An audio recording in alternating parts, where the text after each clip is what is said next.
When you're watching television, is it happening or isn't it happening? Special effects.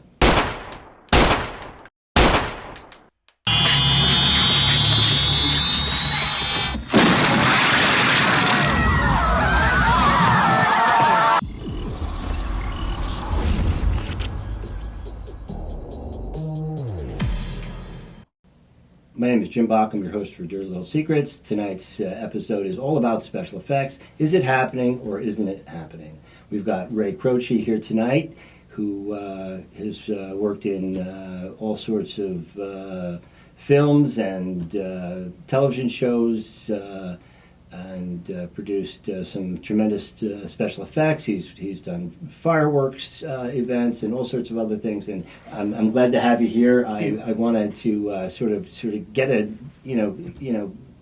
little bit of information about you as a person, and if I was going to ask anybody about their life and who they are, what things that come to mind are what's most important is probably their relationship with their creator or their God or their the meaning of their life. I think that's really important.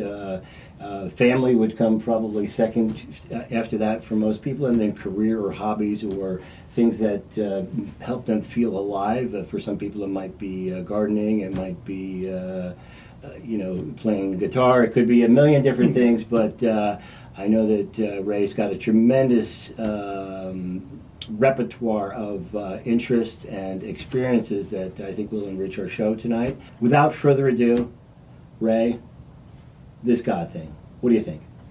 That's a tough one. I actually have had a love-hate relationship with this topic my entire life.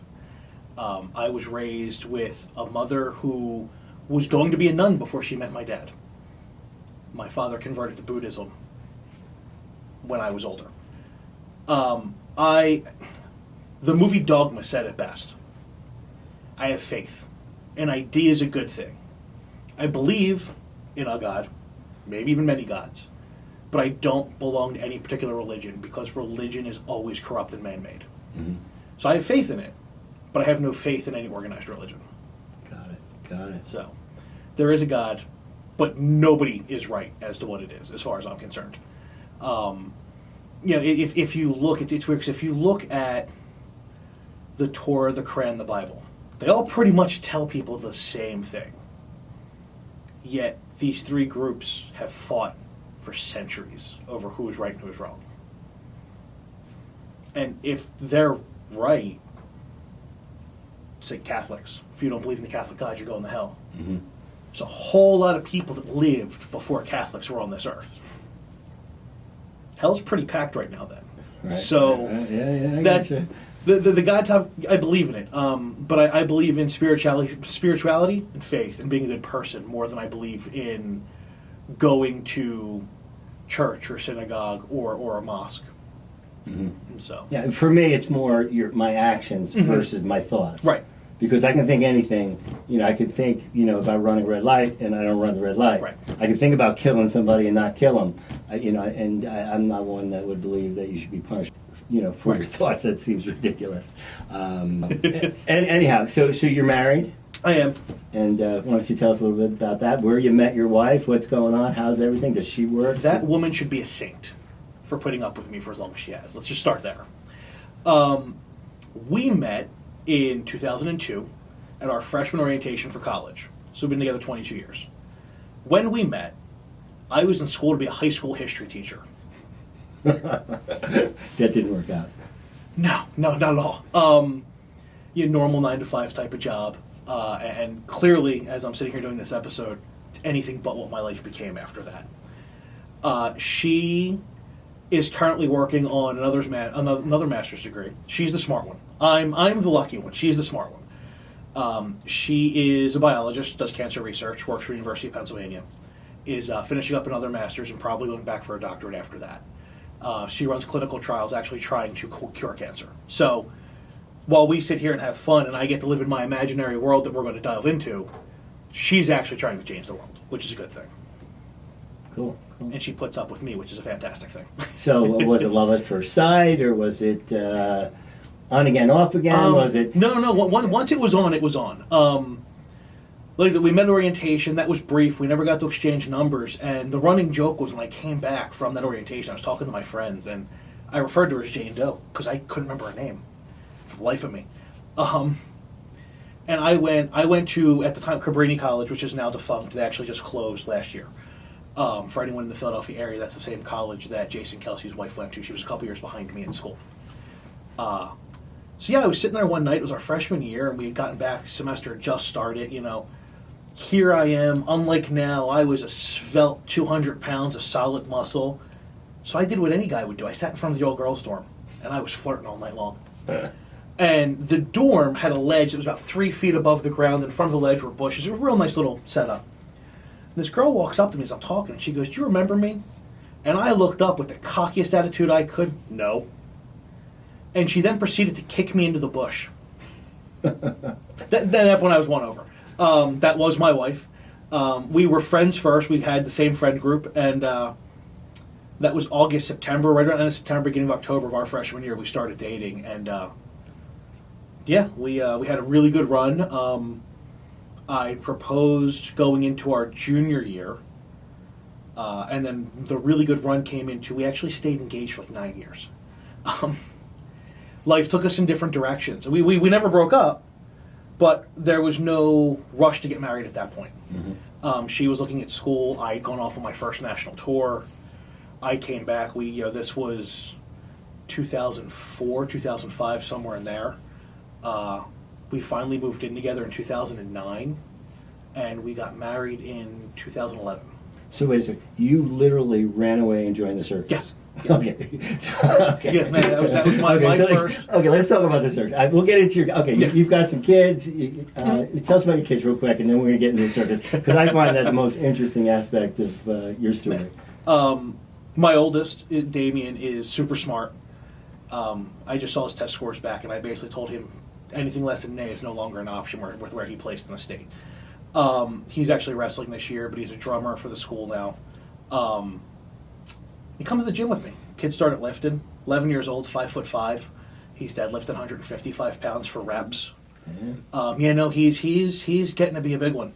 It's good. It's good. He's coming along. He's really starting to mature. He's had his own struggles in life, but he's doing really well at finding himself.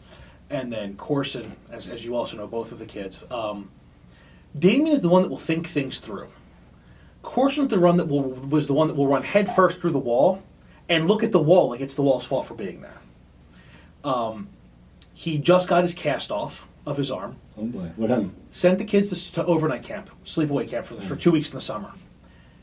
3 days into the first week, my phone rings. I'm in the middle of a show at work, and my phone's ringing, and it's my wife. And I'm like, there's no reason she would call me at this time on a Thursday. And she knows I'm in the middle of a show.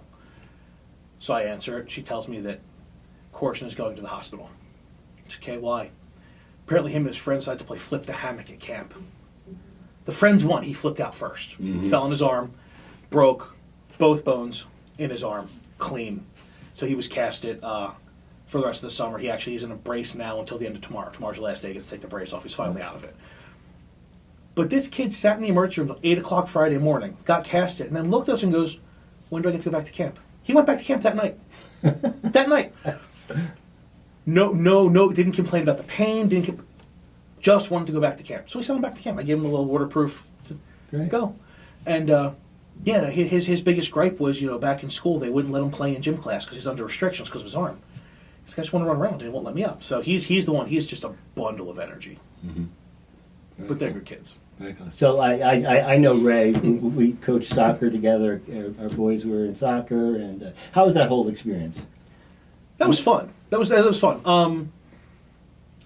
Coaching was a totally selfish move on my part in the beginning that ended up being so much fun to watch all those kids develop and be able to teach. But don't get me wrong, it was a very selfish move. Work had consumed my life, and my kid wanted to play soccer, and they needed coaches, and I decided, I was like, wait, so if I coach, I get to decide when and where we practice? No, I'm going to do it. I'm going to do it because I want to tell people when I'm available, and I don't want to miss a single practice. Mm-hmm. So I started coaching. And it was purely because I didn't get to spend enough time with either child because of my job.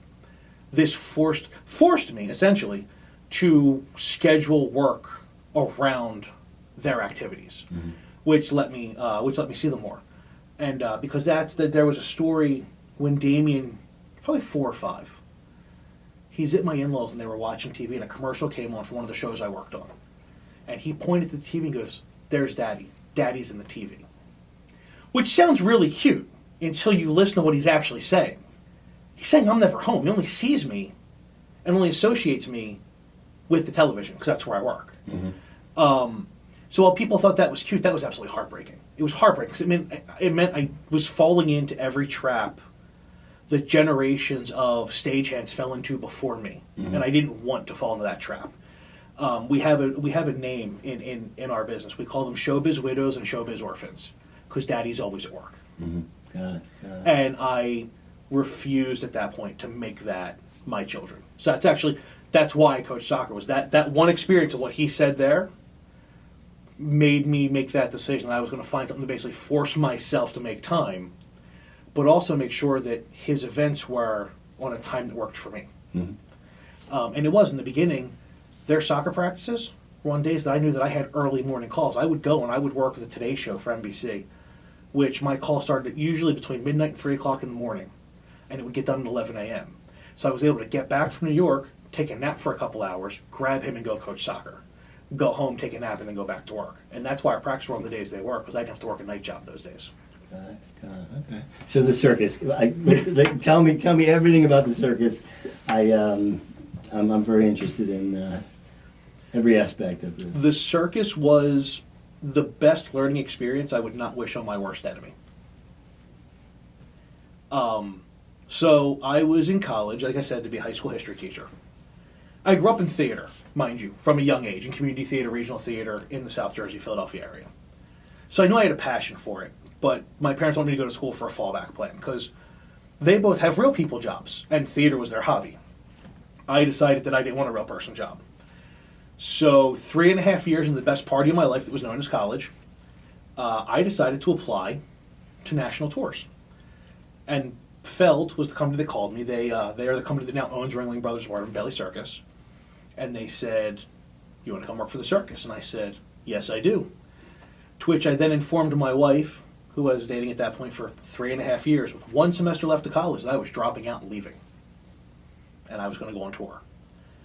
And I packed my bags. And the first time I went on tour was nice. She spent the night. I packed my suitcase. We got time to spend together. She took me to the airport, walked me all the way up to security. I got to... Oh, man, where we flew into? It wasn't South Carolina. It was Florida. I flew into Florida. That's where the circus was at that point in time on there. They were just starting their trip up the East Coast.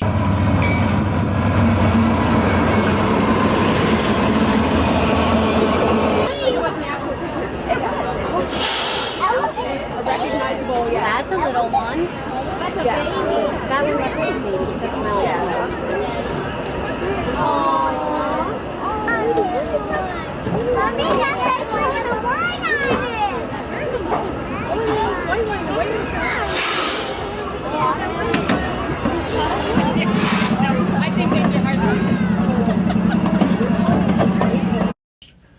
And I get there. I get to my train car, because they do still live on train cars. I had a room on the train. And I opened my suitcase up, and there was this really nice note that she had left me in there. It was really caring. Made it really hard to then stay there. But there was a note there. It was really nice. I unpacked, and I proceeded. I went to the circus. I got hired as their moving light tech and electrician. When I flew in and got there, they looked at me, and they're like, "Hey, we looked at your resume, and we see that you've done some pyro in the past." I said, "Yeah."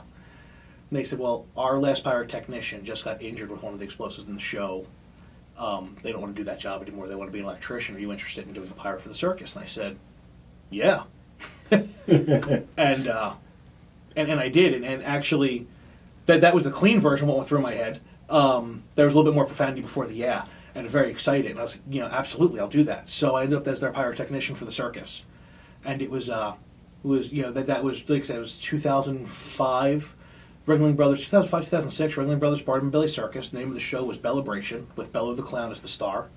And Nick Wallenda and his wife as our daredevil acrobats. They did this thing called the Wheel of Death, where the wheel With the motorcycles? No, not with the motorcycles. Okay. This is the one where they're actually walking in the wheel. Okay. So Nick and Bella would do it where the wheel actually split in half, and they're both running on the outside of these wheels. Okay. Most people know Nick Wallenda. Shortly after I left the circus, he did as well. He crossed the Grand Canyon on a tightrope for the Discovery Channel, and he's done some other things. Great people. That was the people were amazing. It was a family. It was a unit. But going up the East Coast, we did shows 6 days a week. Because I was the pyro, I'd have to be at the pre-rig, so everybody else got a day off. I was put, right after we were done loading the shot on a Sunday night, I was put in a van with 9 other people, driven to the next city, put in a hotel room for like 2 or 3 hours to sleep and shower, sent to the next venue to start loading in. We'd do the pre-rig, get all the points rigged up so they could actually come in and put the show up the next day. They'd put the show up, we'd put the show up, then that was Monday, we'd rig. Tuesday morning, we'd put the show up. Show would have to be ready by Tuesday evening. We'd do 2 night shows on Tuesday, and then we would do 3 to 4 shows depending on the day, Wednesday, Thursday, Friday, Saturday, Sunday. Sunday was done, we would do 2 or 3 shows on a Sunday. So pyrotechnician, is that fire, bombs? For the Sparklers? circus, for the circus, it was pre-made. It was, think fireworks, but on a smaller scale because we were indoors in an arena. Okay. So you still have the big sparklers, but I mean these are arenas, so you're still shooting 80 feet up in the air, 60 feet across an arena floor.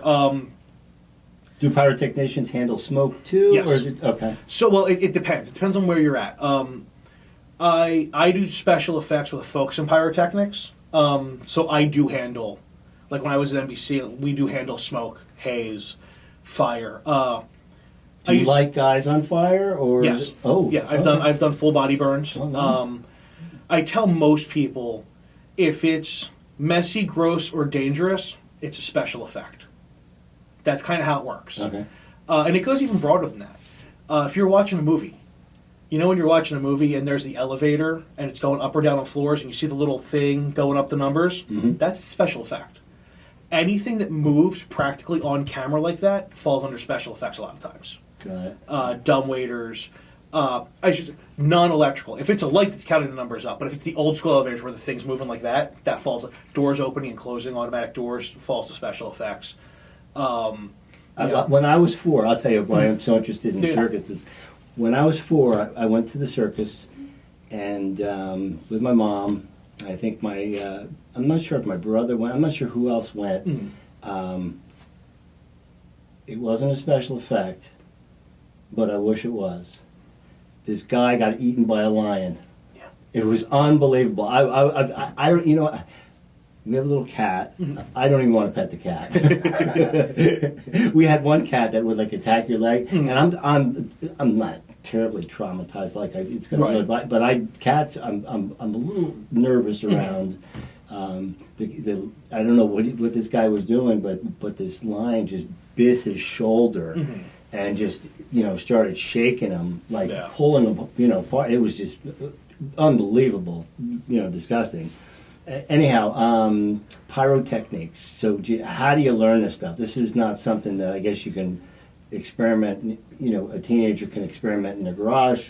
I know one kid who did. He burned their house down. Okay, but how does a normal person learn this stuff? They don't. Normal, sane people don't get into playing with explosives. There's nothing about me that's normal or sane. I'll say that right now. We inherently walk into a job every day where we can get hurt, seriously hurt, all the time. And there's a respect there for fire, but there's not a fear there of it. A lot of people, oddly enough, a lot of firefighters retire, tend to move over to special effects because they're used to that fire dynamic. The joke I generally tell people is I was the kid that played with matches that never stopped playing with matches. As a professional and adult, don't play with matches, kids. Don't test this at your house. There's a lot of on-the-job training, essentially, is what happens. There's no school for this. There's no thought. In California, you have to apprentice under a pyrotechnician for 3 years before you can even be eligible for a license. In New York, there's tiers of how you get your pyrotechnics license. There's one that just does smoke and haze for special effects. There's one that does indoor concerts, one that for doing movies. When I go to work in New York, I have 4 different licenses I have to carry in my wallet, just basically so I can do whatever I want. There's ATF federal clearance licenses if you manufacturers. I have my ATF clearance. There's city and state licenses, depending on where you go. New Jersey has a pyro license. Pennsylvania does not. Pennsylvania, movies, a lot of times what they'll say is because they don't require a license, but they want to know that you have a competent person on set. Mm-hmm. So I've gotten called a few times to go work in Pennsylvania just because I can show my licenses that I have from 3 other states. Got it. And I show a competent person. My first license was actually out of Florida because that's where the Circus was based. And that was, I had to go and take a written test to show that I knew at least some of my safety protocol and what I was talking about. And that's pretty much it. It's at this point I have the highest classification of pyro licensing that New York State offers, that the ATF offers, that New York City offers. Most of my job is focused there. I had it in New Jersey. When I don't work in Jersey a lot, so I let that one go. I could easily get it back if I wanted to. But each one kind of carries something different. A federal license, the ATF license, does not clear you to do pyro wherever you want, because that's actually just for manufacturing and transporting. Mm-hmm.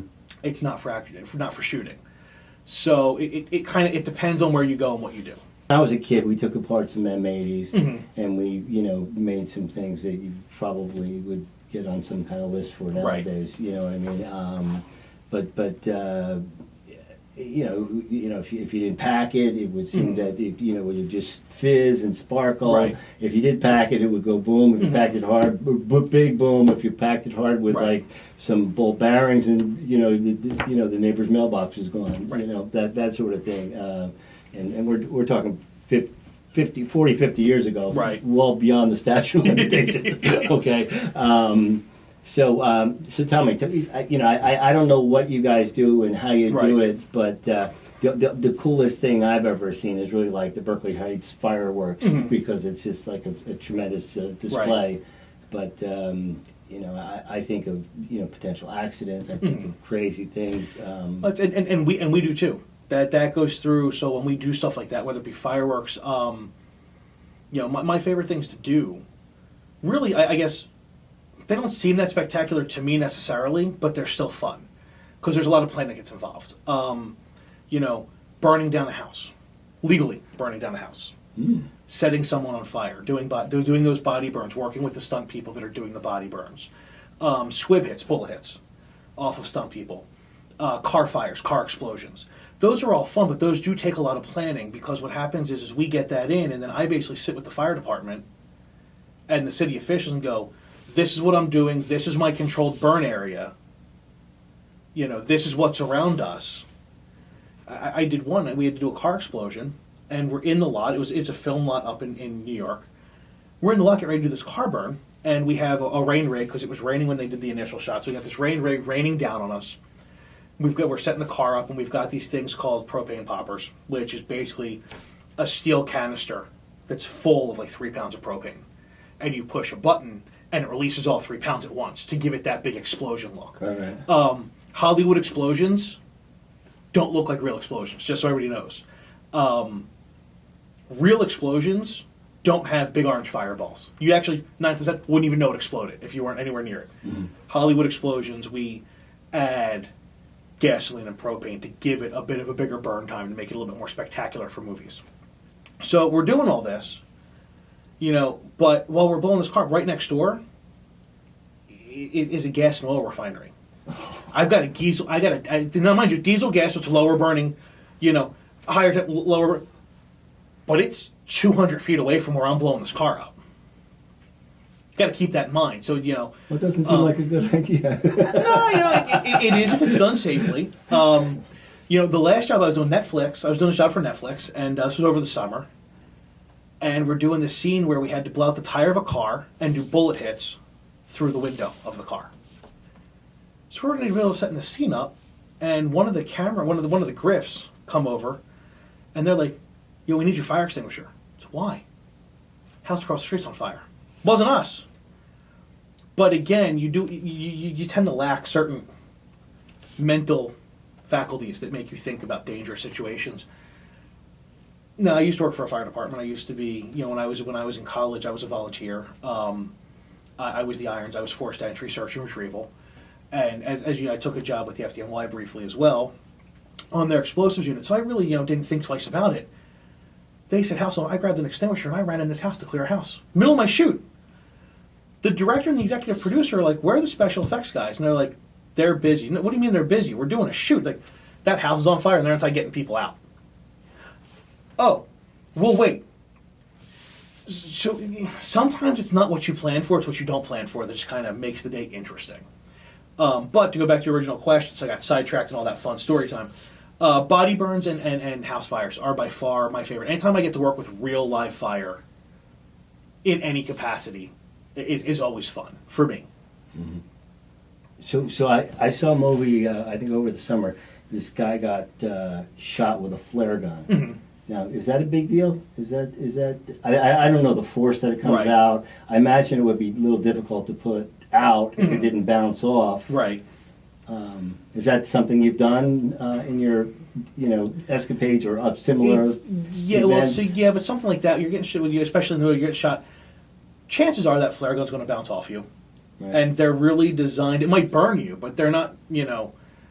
It's not going to stick on you necessarily. Yeah, in the movie, and if they're shooting a zombie, it's Right. sticking in them. It looks very good. Right. And in the movie, what we're doing is we're actually taking the stunt person and we're painting them with flame paste, which is a very flammable paste that goes over the stunt person's clothes and their skin, and we're wiring a match system inside. So when it hits them, we're setting that fire off. The flare's not setting them on fire. We're actually hitting a button, and it's setting off what's called an electric match under their costume somewhere, which is hitting usually that to flash cotton or something along those lines, which will then ignite the flame paste. Got it. And that will start the fire on them. Or they'll do a cutscene where you see them get the shot, and then the next time it shows them they're fully engulfed in flames. We ran in with a torch and we lit them on fire. That's what happens. The chances of that flare, the chances of the flare setting them on fire are about as good as a chance of an actual cigarette setting up that stream of gasoline. Yeah. It's not going to happen. Okay. It's not going to happen. Okay. So, we've got fire, Mm-hmm. we've got smoke, we've got the haze. You have gunshots. Mm-hmm. As far as the windshield, are they really? They're not shooting the window, are they? Or are they just? Yes and no. Okay. The actor isn't shooting the window. I have, any special effects person will have barrels planted in the car that will either have, usually they'll use wax molds that are about, half an inch big. I keep forgetting it's a podcast as well, and I'm trying to show you a size, and nobody's going to see the size. So they're about half an inch in length. About as thick as like a thin candle. And there's almost like a ball-bearing shaped tip on the top on them. And again, we use electric matches and a certain pyrotechnic piece that acts as a propellant. And we put them in barrels in the car. So when they're actually shooting, it looks like the car's getting shot into, but we actually have equipment inside the car that's shooting out to put those holes in the windshield. Got it. Okay, cool. And then at that point, that video footage of the glass getting blown out will then go to our counterparts in visual effects, and they'll take that CGI and clean it up to make it look like it's actually falling into the car. Mm-hmm. So we'll work hand in hand with them a lot of times, because there's an actor or a stunt person in the car, so we don't want to shoot into the car. It's not safe, right? And cool is awesome, and we want it to look scary and dangerous on camera, but safety is our first concern on set. So we always make sure things are angled to where it's not going to hit anyone. That's why we use wax, because the speed that it comes out at, the wax will disintegrate and not hit anybody else after it goes through that window. We don't want to shoot into the car because we don't want to hurt the stunt driver. Because that driver's a stunt driver. They're a highly trained professional who is meant to stay calm and collected with explosions going off around them and next to them. Because chances are, those barrels that are shooting out the front window, they're sitting on the passenger seat right next to where this person's driving, and that barrel might be focused where it's coming within inches of their face. And they still have to drive to make the scene believable. So we do everything we can to keep everything as safe as possible. Doesn't mean accidents don't happen, but we take every step we possibly can to make sure that it's minimal. Right. As far as, it appears to me that the situation with the Baldwin set, with that seems pretty just ridiculous. It seems It is pretty sloppy. as now, and this is where some people may disagree with what I'm about to say. I don't care. This is where union versus non-union really comes in. I'm a union stagehand. I'm required to make certain educational benchmarks, continuing education, to perform my job. I'm licensed in my job. The reason he took that production to New Mexico was there were no union rules out there. He got an armorer who wasn't an armorer. Her dad was an armorer in California, a very good armorer. She worked one job under him. This poor woman had no right to be on set in the capacity that she was on. This would be like me saying that I could walk into a financial institution and be their CEO because my mom's a CEO. I don't know anything about it. You know what I mean? It's like me coming to work with you for like 2 days and going, I can now do your job. And that's what happened. And there were safety protocols that are industry-wide for armorers that weren't followed. She was allowing them, somebody was allowing them, to take the prop gun and go outside and shoot off live rounds with target practice when they were on lunch.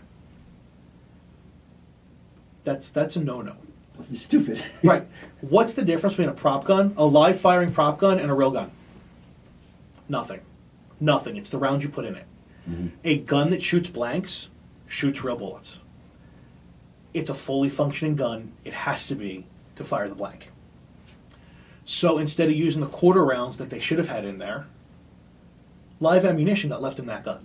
And that led to that accident because safety protocols were not followed due to an inexperienced crew and an inexperienced armorer, and unfortunately people lost their lives because of it. So yeah, it should have never happened. Yeah, okay. Got it. As far as any particular events that come to mind that were sort of crazy or unexpected or dangerous or just didn't work. Probably lots didn't work. I mean, but we got lucky. I should say I got very lucky in my career and most stages. We do a lot of R&D for every effect that we have. So for everything you've seen work on TV, I probably have 10 variations that failed miserably in the shop. Mm-hmm. So that's one of those. I know nobody else can see it, but I can. Actually, the sketch you have up on the iPad over there, that SNL sketch for Bikini Beach Party, this is great because in that sketch we did an exploding whale. And there were 3 of us in the shop that week researching and watching videos of whales exploding to figure out how we're going to get this to explode. And that was 55 gallons of blood that got dumped on that set in that sketch, either out of the whale or from the ceiling. But we definitely ran through every scenario and variation until we could find exactly the right way to do it. So how'd you do it? Air cannons in the front, a 55-gallon drum that was over top that was actually cut in half that worked as a big dump rig, and other air cannons that were loaded with blood inside the whale, with puppeteers in the whale to make the whale's stomach look like it was expanding with gases, and then it blew out, and we had one in there that blew on them, and then we had a couple of basically confetti-popping air cannons, big ones, on the foot of the stage that blew up. And actually, I think it happened in that video. One of the bags that we use, because to not clog it, we take bags and we fill the bag with blood. One of the bags actually came out. It looks like a whale kidney, just like lands on them and drips off. It's a plastic bag. That wasn't supposed to be there, And then the drum over top that just dropped on top of their head. And so it was actually to make that super gross but comic scene. Wasn't 1 point of blood, but it was like 6. So with a show like SNL or any comedy, the real key is when there's blood involved, it either has to be super over the top or not at all. Think Monty Python, right? It's but a mere flesh wound, and he's gushing. Yeah. For comedy, you don't want it to look real. So we actually water the blood down to make it have more of a pink tint, so it looks fake. It has to look fake and be grossly over the top to make it funny. And I've seen a lot of sketches, especially that get cut after dress rehearsal, because it looked too real. You know, the blood was too dark for comedy. It wasn't enough. You know, if you're cutting an arm off, it can't be a slow drip. It has to be a gush. So for this whale sketch, there's 55-gallon trash cans getting mixed with blood and diluted to be a kind of a pinkish red instead of like a dark red, and just super, super messy and gross, because that's what makes blood funny. So talking about blood, you did an acupuncture scene for Saturday Night Live, which I thought that was very funny. Why don't you sort of take us through how you put that together and what it was like? So that one, that was a lot of work, and a lot of times when we work in conjunction with special effects makeup. And the special effects makeup guys for SNL are amazing. They're Emmy Award-winning makeup artists, phenomenal at their job. So for that sketch, they made a prosthetic back, and they left us basically tunnels to run tubes into the back. And then we had directional heads that were remote controlled and tubes, so as they put things in, we could spray blood out. But this goes back to, as you asked before, about anything unexpected. There was a happy accident in that sketch, and it made the sketch look better than what we could have done. So it was a very happy accident. If you go back and you watch that sketch, they're poking and blood's starting to spray out here and there, but if you watch, at some point, this bubble starts to form in the back. Our hose line slipped and fell between the latex prosthetic and the foam padding that was sitting on top of the actor that was in there. Not supposed to happen.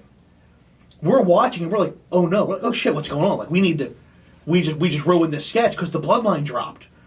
But it got bigger and bigger, and then it popped.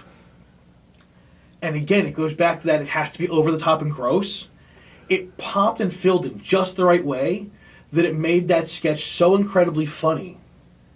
But we didn't design that to happen. That was a mistake. The tube slipped and was filling up the latex on its own, and we just didn't let off the trigger. We're like, fuck it, we're just going to keep filling it. And we did, and then it popped. So, yeah. Another episode of Saturday Night Live, you did the Jesus one. Tell us about that. That was right after Christopher Waltz did Django Unchained. One of the sketches they did was supposed to be a movie trailer, Quentin Tarantino's Jesus Uncrossed. Was Jesus coming back after he'd risen on the third day and taking vengeance out on all those that did him wrong. LA Times called it the most blasphemous sketch in television history. That's fantastic. That was again, that was a fun one. There were so many effects in that one, and that was a pre-tape for SNL. So we were there all day doing this. That's more like a TV movie shoot than a live show at that point. It's great. You know, there's a scene where Fred Armisen gets sliced with a samurai sword in half, and there's blood oozing out. And the actor, you know, and then the Judas character, we had the stunt person step in, and had to rig a circle pattern of explosives to do a big shotgun blast to blow his entire back out. Blew his back out. That was such a fun one. There was blood everywhere. The one special effects guy up on a ladder shooting what's called Zerk hits. When you see the sparks from the gunshots, they have paintballs that do that effect now. So basically, the one special effects technician was standing on a ladder behind the actor that was shooting the gun, and he's tracing with the paintball gun where the actor's pointing the real gun and shooting paintballs to spark off the wall, but to give it the right angle so it looks like the right trajectory at that whole time. And I'm running around the set. I had a paintbrush. And I'm like flinging, because when you see like blood splatter, a lot of times that's us with a paintbrush, literally flicking it to get that splatter. I'm flicking here, flicking there, just trying to get blood everywhere. We made such a mess that day. I trained to and from work.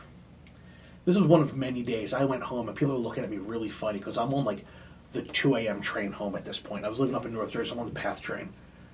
And I realized, you know, I've got blood smeared all over my face still. Like I got flecks of blood on my cheeks and my head, my arms, my hands are red. There are many times going home like that where I've looked at the cop like, it's fake. I swear. Look at it. It's not real. It's okay. Yeah, so, but that was a fun one. That was a fun one for sure. So, we were talking about my episode last week on. I was telling you a little bit about Rich, and I asked whether or not he was Jewish, and you really educated me, and it really made sense. I thought I don't care if anybody's Jewish or not. It just seemed as though there were more dentists proportionally than that were Jewish than any other faith or religion. And why don't you help educate the audience to show them I'm not racist here by saying that. So, but you're not totally wrong. And what it is people think of anti-Semitic laws. They predate World War II Germany. Mm-hmm. Anti-Semitic laws ran deep for many, many centuries. And it used to be that the Jewish people couldn't own land. So they got into, first, money lending. Money lending because the Catholic Church deemed money lending a sin. But the Jewish faith didn't. So they couldn't own land, they had to make money. They were money lenders. And people needed them.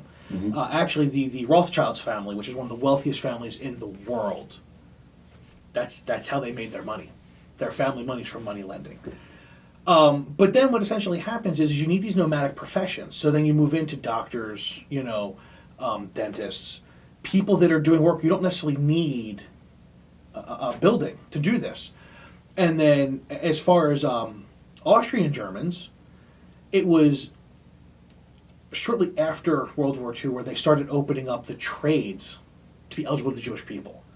So now you've got these trades like being a dentist in Germany and Austria where you were told you couldn't do it for so long. Well, I don't know about you, but when you tell me I can't do something, there's nothing I want more than do it. Mm-hmm. So it really started to become this drive for them to better themselves in their own eyes. But it really steps back to anti-Semitic laws and not being able to own land and needing to be able to take your business wherever you go.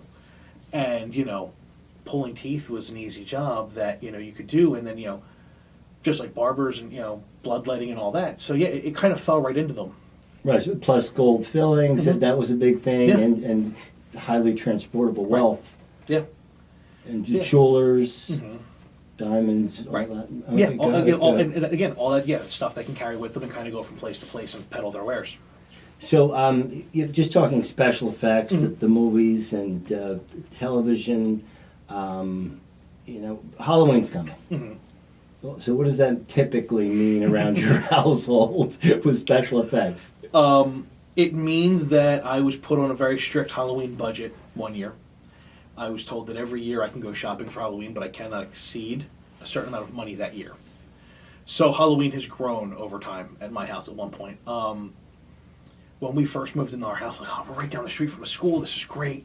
I went out, I bought 3 smoke machines, a couple of animatronic scares that I was able to hide in my lawn that jump out at kids walking across the street or down the sidewalk. And it generally means that as my kids get older, I'll start going back to scaring the people that come by my house and not taking it. I used to be that person that would dress the full costume and sit on my porch completely still with the sign that said "Take one." And then I would do the jump scares. They came up to take one because they think I was a dummy. And I am a dummy, but I wasn't a mannequin.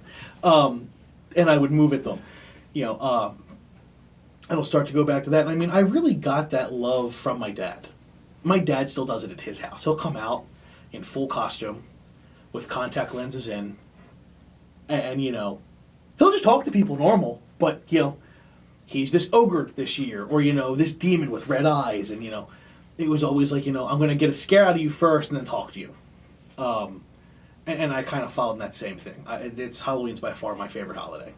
Now, special effects, obviously, like if there's a green screen, you have set up, on the stage if you're using green screen, and then you have a camera portion.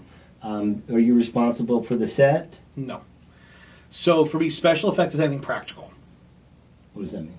Anything that's actually happening there on the spot. Okay. So usually if there's a green screen, they will try to not necessarily use us or use us minimal. Mm-hmm. Because if I have to fling a liquid like blood or slime, if it gets on the green screen, that'll ruin the green screen shot. There are times it works hand in hand. But usually, and depending on what you're doing or what movie, obviously bigger movies, if you look at the Avengers, there's a mix of both in front of the green screen and all that. But I would be in charge of anything that's happening for real on the set at that time. And then anything that the green screen is doing would be visual effects. That's the computer programmers, which is a world I know nothing about. And we tend to work hand in hand. Visual effects technicians don't like doing fire or explosions without a base explosion. So usually what will happen is we'll do something for them, whether it be a fire or an explosion, and then they'll clean it up to make it look a little crisper, to read better. And we're funny like that because, like, you can tell when you're watching a movie, you can tell when fire's fake. It doesn't move quite right. So we still prefer to use real because it has that life of its own. And CGI just hasn't quite gotten there yet. As far as crazy, a couple crazy situations. I'm going to go back to the circus for that one. Okay. And it's actually funny that you told your story because mine was slightly similar, but nobody got eaten. So we're at East Rutherford, New Jersey, Meadowlands, loading in our show for the arena. And when I first went to the circus, the one thing they told me as an electrician was if you have to pass the cable into the tiger trainer for his act, do not throw the cable. Because tigers are big cats. And what do cats do when they see a string on the floor? Oh, they chase it. So don't throw cables into lay it down. The tiger trainer will come and reach it because nobody goes in that cage but him. Great. So that's in our mind. So I'm loading in East Rutherford. And I'm bent under at my pyro desk, and I'm pulling my equipment out. I just finished setting up my console. And I smell that ammonia smell that comes with tigers. And I'm like, that's weird. Their cages are out in the hallway, far away. And I look up from my pyro console. There's a 900-pound albino tiger that got out of their cage, walking around the arena floor by my console. Now, we have a protocol for when that happens, and we're all trained on that protocol. And I get on the radio, and I basically call to have somebody inform the tiger trainer that there's a tiger loose in the arena, and where in the arena I'm at. So I do that, and I know I can't make any quick movements, because you can't look like prey in front of a tiger, because they'll chase you. But the words, "don't throw the cable," came into my head. And I had a giant spool of tie lines. That's what I used to rig my things. Giant spool of tie line. So I look and I grab it, and I throw this 15-pound, 20-pound spool of tie line as hard as I can across the arena floor. And I watch this tiger take off after the tie line. And I'm telling you, the minute that tiger went that way, my ass went the other way out the nearest door. I was gone. Because I'm a big man. I'm 280 pounds. I'm not fighting a tiger. It's not happening. And I ran away. Really, really fast, like a small child should. That was probably the craziest moment I've ever had on set. Was that? But the nice thing is, and again, we're told, because we had tigers on with the circus, we had zebras, we had horses. The zebras scared me more than the tigers did. Tigers will zone in on their prey, and they'll attack what pisses them off. So as long as you're not the one that pisses them off, you're generally pretty good. Zebras, when they get spooked, get erratic, and they will attack whatever's near them as they're running out the door. So as long as I didn't make any sudden movements on this tiger, and I gave it something to actually focus on, I knew I was good. Still scared shitless, don't get me wrong. Anyone that wasn't would be out of their damn mind, and I'm out of my damn mind, but I was still scared. So, yeah, that was quick and gone. And any other crazy events that come to mind? Whether it's you've done parades, you've done a bunch of talk shows, Jimmy Fallon, I can tell you that the Macy Santa Claus on 34th Street that does the New York City parade, the Thanksgiving parade every year, can say hello, Merry Christmas, and what would you like for Christmas in 9 different languages. Because I've gotten the chance to talk to him. He's actually an amazing human being. And they've used the same Santa for many, many years now. But he can say it in at least 9 different languages. I mean, I heard him say it in Swahili at one point. That's amazing to me, first off. That was fun. The Today Show had a couple of interesting moments. A lot of science experiments on that one. Now, are you handling the balloons? Is that something? No, so we have. Because I saw some windy Thanksgivings where things got out of control. Oh yeah, no, the balloon. We have nothing to do with balloons, thankfully. So I was there for NBC because they actually broadcast the parade. There's the confetti when Santa comes through. Usually after the Rockettes, there's a bunch of white confetti that gets sprayed out. Oddly enough, there's heaters for the Broadway performances that we run heating lines for them, and then sometimes floats have certain pyro that we'll oversee. So it kind of depends on the parade that year as to what's going in and out. But always the confetti for Santa out of these big confetti blowers that are mounted in a couple. These are like thousands of. I can't imagine how much confetti. So much confetti. There are these things called stadium shots, and basically you have bags, and 5-10 pound bags of confetti. You're just dumping into these things, and they're just blowing the confetti. They're huge, and they cover everything. That parade New Year's Eve, there's just so much confetti everywhere. It's the scariest thing to hear on New Year's Eve, because I've done New Year's Eve quite a few times, is at the end of the night, the street cleaners come by, and you'll hear the bottles popping as they're cleaning the streets. Now, if you ever watch Times Square, all those people that are there, once you're in, you're in. There's no leaving. Mm-hmm. There's no bathroom. These people get there at 10 o'clock in the morning. They're there for 16 hours standing in place. What do you think's in those bottles? And you hear them popping as the thing comes by. You're just hoping you don't get sprayed. It's the grossest thing in the world. Ooh. Yeah. Yeah. What about you? Anything with hot air balloons? Anything like that? Or no, aside from going up on one when I was on tour in New Mexico, that was fun. Not much with hot air balloons. That's a whole different license. Most of those people that bring that's a certain classification of pilot's license. Mm-hmm. That I would never, that I don't have, don't touch. My wife has flown a plane, not me. So yeah. Okay. What about easy special effects that you might see, or normal person watching TV wouldn't even understand that is something that's not real? Haze. When you're watching SNL or The Tonight Show or Stephen Colbert, any of those shows, when the guest band comes on to play mm-hmm. and the lights dim and you see those real crisp lighting beams on the stage, those don't happen without haze. Mm-hmm. You have to put haze in the air. And that's a special effects technician's job, is to run that haze. You go in, you flick the switch. That's our bread and butter a lot of times, especially late night talk shows, because that's on every night. That keeps us employed 5 days a week. What's the difference between haze and fog? Thickness, machines. Mm-hmm. Is one oil-based, or are they all? No, so New York, they can be sold in both, oil and water. Excuse me. New York and Actors Equity does not really allow oil-based anymore mm-hmm. because it just clings and sticks, and so it generally has to be water-based, and we check to make sure it's water-based. What about fire alarms? Do they set off fire alarms ever? They can. The alarms have to be taken offline whenever it's being run. So usually there's a whole protocol, and there's a person at every studio whose job it is to turn the fire alarms off and man safety posts and fire watch posts while the show is actually recording, because the smoke alarms do have to be offline.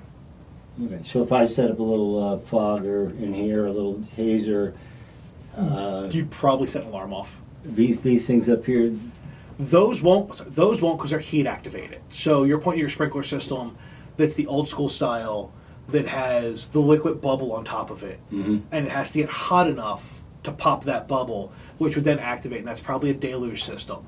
So the deluge system means once that one goes, so does the one out there, and most of them are going to go at that point. Because there's no drop down on that one. That's just a straight, it's going to spray out, which is heat activated. The ones that aren't are, if you look out in your next room and you've got the one in the ceiling that's an optical, mm-hmm. that's the one the haze will set off. Because that's looking for particulates in the air that it associates with smoke. So the minute you get that white cloudy dust in there, once it fills the room to a certain level, that will trip. Okay, because I was thinking about doing some fog. I'm having second thoughts. As far as crime scenes, I mean, a lot of what you do, crime scenes. You stage bullet Well, I mean, that would be a makeup person. So it gets interesting, and we'll go to crime scenes, right? So let's say that if the person's getting shot, and the blood is spraying out of them, it's a special effect. If you're watching something like Law and Order and they're laying in a pool of blood, that's props. Okay. Props and set dressing will lay the static pool of blood. We do all the actual movement. Okay. Or if they're laying there and that bullet wound has to gush while they're laying there. Props will lay the blood on the floor. We'll do the gushing out of the chest. So you kind of work hand in hand because a lot of times the pool of blood they're in is not fully liquid because you don't want them to be soaked. Sometimes it is. It's very uncomfortable. There's no way around it. Depending on how old the scene is, it might actually be, if it's a dried pool, it could be a blood type of plastic, like that's been painted to look like blood. Mm-hmm. So it reads on the camera. That there's a lot of ways to trick the eye to make people comfortable. I've done shoots where I have to shoot the person, and the blood pours out, and they fall and hit the ground, and then they sit there as it gushes into a pool of blood. Those are miserable days, because now they're wet, and they're soaked. And the thing is no set is ever warm. It's always cold. The liquid's cold, and now this poor actor's freezing because they're in soaking wet clothes, and they have to sit there for what could be 3-4 hours. So if you can avoid wet, you try to avoid wet, and you let props handle it. If it's just a stage scene like that. Now, could you trick a police investigator? Say you created a scene, right? And this person killed themselves and fell off a bridge. How believable could you make it? So, for a crime scene investigator, I'm not sure. I used to I used to mess with one of my medics on set when I was doing a television show, and I would be doing blood rigs, and one day I walked out, I had my hand wrapped in what was a Clorox wipe that I'd been using to clean the fake knives I was building these blood rigs in, and I'm like, dude, where were you? He was outside having a cigar. I'm like, dude, where? He looked down, and he saw the rag, he started freaking out because he thought I had sliced my hand open. I had to test those same knife rigs. So I'm on the truck, because when you're working a film, there's location shoots and studio shoots. You're not in the studio every day. Sometimes you're out on the street. Mm-hmm. And, you used to be on Wall Street. If you drive by, you'll see the signs, no parking today, because this movie's shooting or this show. So I'm on my work truck, which is just 26-foot box truck, essentially. And, that's outrigged with all of my, basically a workbench and a station. So I can work on location, the rig stuff. And the gang had to be, somebody actually had to have their hand sliced and look like they were bleeding. So I had to basically hide a blood rig in what was a rubber knife that was made to look real. So as the tip of the knife was sent along their skin, it left fresh blood to look like their skin was being cut open. And then after that initial glimpse, makeup would come in and actually put the gash wound on them. But that initial trail of blood had to be there, and I had to do that because it had to be basically done in one motion. So I built these rigs, and I'm like, I wonder how good this is going to be. And I'm sitting, we're in Manhattan. We were right off of one of the parks there. I'm on this side street by this tattoo parlor. Don't ask how I know it's a tattoo parlor. And I'm like, let me see. So I'm standing on the edge of my truck, and I tell my teamster, who's my truck driver, I'm like, his name was like, Joe, watch this. He's like, well, just watch. Okay. And I took the knife, and I started running the knife down my forearm over my wrist as blood started seeping out. And I just want to see how many people walking by would freak out. Because I knew if they freaked out, I did a good job. My effect worked. Because if I can trick you within feet of you, well, I'm going to trick you on camera. Mm-hmm. And I spent the bulk of my afternoon just messing with people walking by slitting my wrist for pretend. And they worked, and they looked great, and that ended up being what I used in that film. So it was like, it was just, you have to have fun at your job. And so if I wanted to pretend I was firing a machine gun, mm-hmm. I don't know anything about this, so I'm going to make this up. I'm going to make up shit, and you tell me how far off I am. So I'm going to have something that makes the noise. Mm-hmm. Something that simulates, maybe the tiny little firecrackers or explosions taped, inside the sheetrock or on top of it, or something that maybe an air cannon, or 8 of them lined up with I would put a tube and high pressure air and stick like a ball bearing in it, with a pedal, poom, poom, poom, and that would hit all 3 or 5, and something that would coincide, or maybe I would use special effects in post to put the sound in there. How far off am I to an effective? It depends on how far off you are. What's my budget? If we're talking low budget backyard garage film, you're pretty damn close. Okay. Because you have no money at that point, a low budget, and that, I can get an air compressor for fairly cheap. You know what I mean? And I've done those jobs. Does it look great? No. You can pretty much tell when you've seen a student film with no budget when you're watching TV. If you're talking about a Tarantino-styled independent film that's independent but still has a big bankroll, or if you're talking about a corporate film, like most of the ones I work on where they have, full producers and lots of money, that's all done with explosives. There's no air cannon. There's no. And is there electronics set up? Is it all remote control? I can set up a full wireless system to where that's all run on a wireless system that goes basically to a receiver, and I'm sitting in my console. Okay, just dumb it down for me. What does it look like? Okay, say I wanted to, there's a wall, and the wall can be just paper, it could be whatever. Right, you can make a piece of paper look like brick or whatever, right. and we have a gun. If you're going to use, if it's going to be paper, it's not going to look very good. Tell me how you would put together. So what happens is we would use the existing drywall. Okay. Right. We would have the carpenters put up a wall. Mm-hmm. I would then come through and I would drill holes in that wall, and I would put a certain size explosive in that wall. Now, what does that look like? What, the explosive? Yeah. It's like a firecracker? Yeah, it looks like an M80. But they make different sizes. M80 is one size of a pyrotechnic. And then how, as far as the wiring connected, is it just like a little receiver of some sort? I don't know anything about the electronics. You must know a hell of a lot about electronics. I do. You got it. And you kind of learn that as you go, and you learn to fiddle. I can say it to you because, like me, we're old enough to understand what I'm about to say. It's speaker wire, essentially. Okay. It's that 2 gauge wire.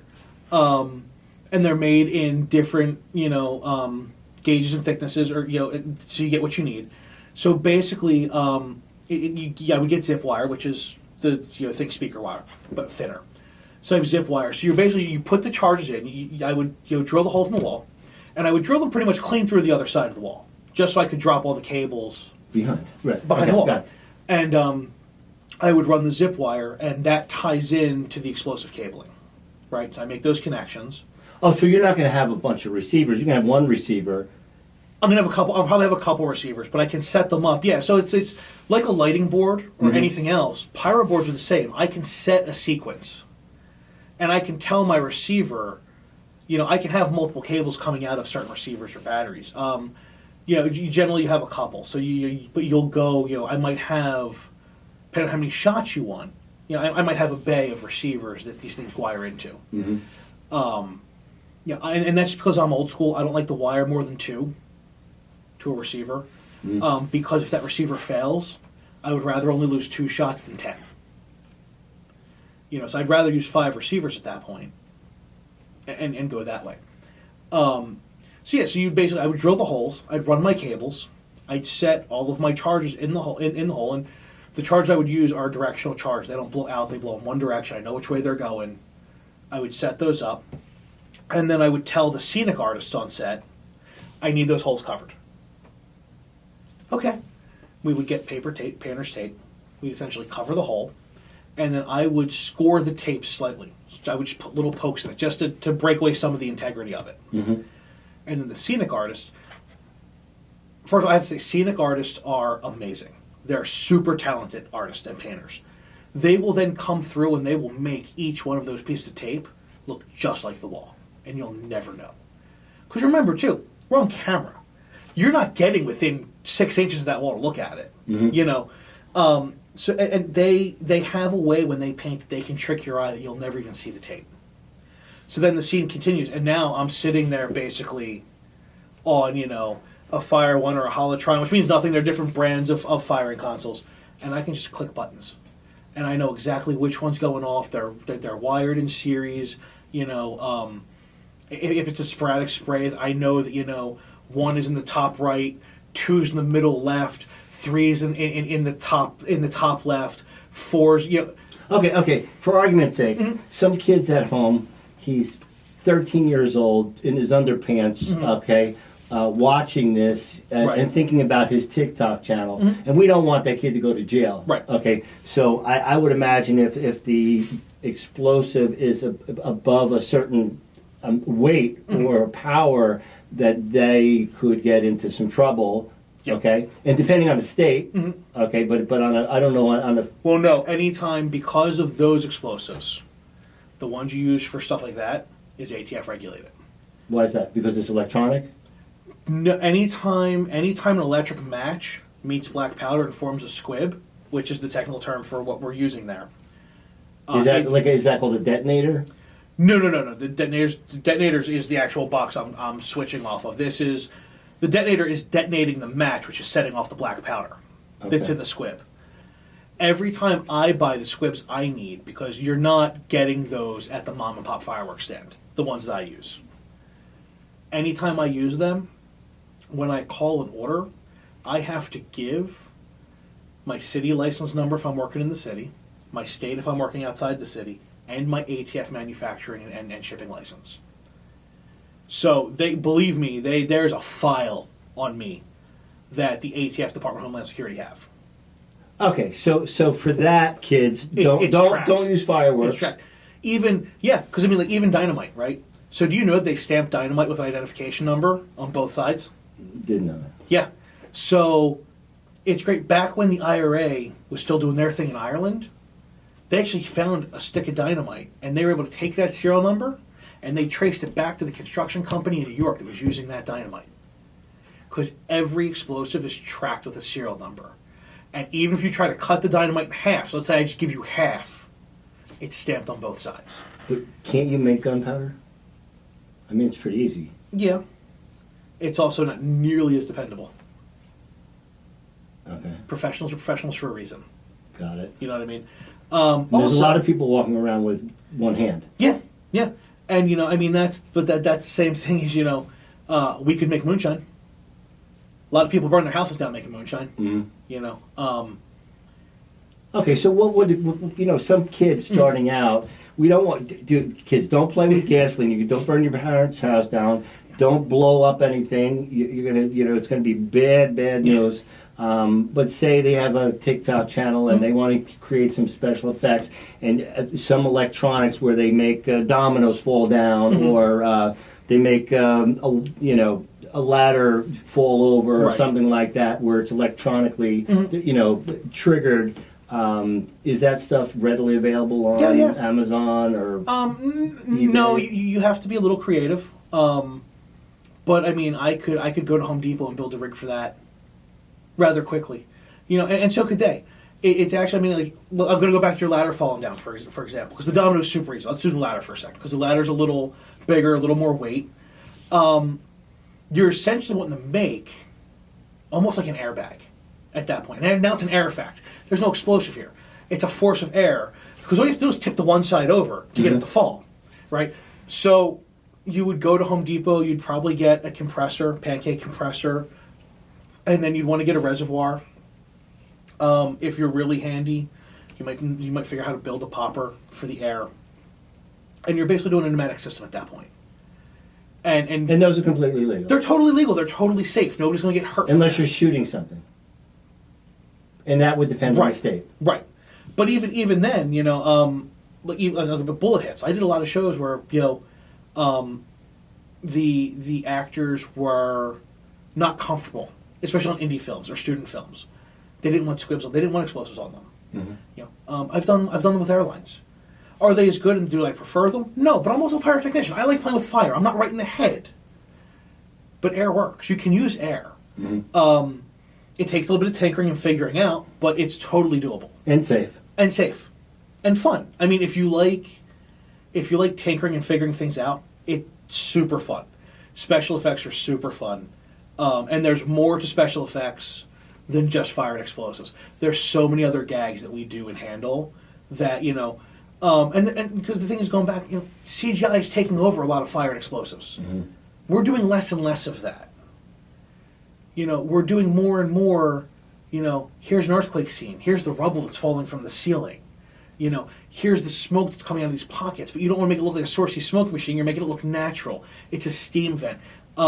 Here's an air effect, high wind effect. A lot of those are done more often than the super big dangerous stuff. The super big dangerous stuff's done a lot on a professional level, and that's when they call me in, and they pay me to come do that safely and bring in a team of people.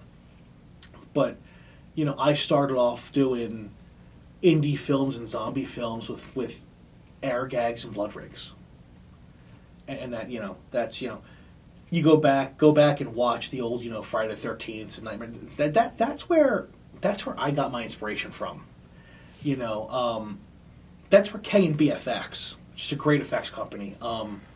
They did a lot of those classic slasher 80s films. They actually also did all the models for like the dead bison or buffalo. If you watch Last of the Mohicans, and he's riding through that field, and you see all the dead buffalo. They did all those models. They're great special effects and special effects makeup and prop house. But and Tom Savini, who's a special effects makeup, he did all the gags like Night of the Living Dead. Oh God, what's the one with I'm forgetting his name. Anyway, Ash and the Evil Dead. Here, for 1 second, let's go back to the explosive, because clearly firecrackers are not illegal. Right.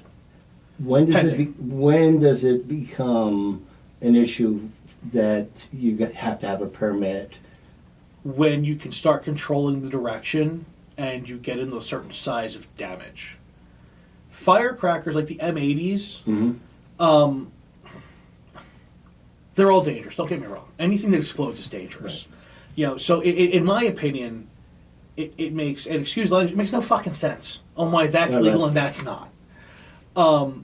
However, they look at it and they classify it under its natural conditions. An M80 sitting on this table, unrestricted, isn't going to do any damage. I'm going to pop it off, and it's done. It's going to be loud, but it's not going to do damage.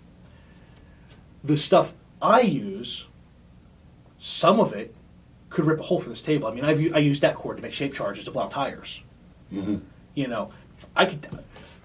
There's equipment that I use that could level a building. So it starts to become more of the how it's being used, the application of the explosive as well. Unfortunately, I would imagine an adolescent kid who is fun-loving, out of control teenager who's been screwing around with this stuff for 4 years. Now he's 16, 17 years old. God forbid he Googles, special effects. He comes across his video. Right. We want to keep him alive, and we want to keep him out of prison. We want to make sure that he can enjoy his liberties. So 10, 20 years from now, he could be working, gainfully employed, doing what you're doing. Right. And we want to encourage people to have a good time. So anything you could say or share with us that would help, shape or groom somebody into this sort of profession, because what you do is cool. Right. Okay. It's dangerous. It's exciting. You have to stay on your toes. You have to be smart. You got to be, we want to make sure if somebody's going to sort of go in that direction, I imagine that I'm an ER nurse, so I've seen my share of Right. kids coming in, ripped up because they had something funny to do, and we want to prevent that from happening. Right. And with today's over-regulated world, you could go to jail in states like New Jersey for anything. They consider a BB gun a Right. firearm, which is bullshit. But any ideas you have that might be helpful, or classes or books or ways to sort of understand the circuitry involved in a special effects, or companies that they might be able to go and work for, or So I will say that most states, I won't say all of them because I could be wrong, the legal age to buy even fireworks is generally 18 or 21. So at 16, don't touch any of it. Most companies will not let you work for them in pyrotechnics until you're at least 21. So what I tell most people is, and the way I got started was, first, I learned how to be an electrician. I learned how to be a carpenter. I learned how to be a props person. Did those first. Because you need those bases to do what I do. I work with designers, I work with props people. I have to figure out exactly how it's going to be laid out. So much more than just the explosives. I told Damien, because Damien kind of likes what I do too, learn robotics. Learn how to build things. Because 90% of our job, as we just sat here and discussed, is tinkering and building things. So the explosives part is probably the easiest part of the job. It really is. Followed by safety being, slightly is easy too. As long as you use your common sense, you'd be safe. Safety, explosives, easy part. The easiest part. How do you get to using the explosive though? How am I going to build this contraption that you need to work this way? That's the challenge. How am I going to rig this to do exactly what this designer wants to do? Because remember, designers and scriptwriters live with their heads in the clouds. I have to take their fantasy and make it a reality. Or as close to a reality as I possibly can to make them happy, but also doable. Right?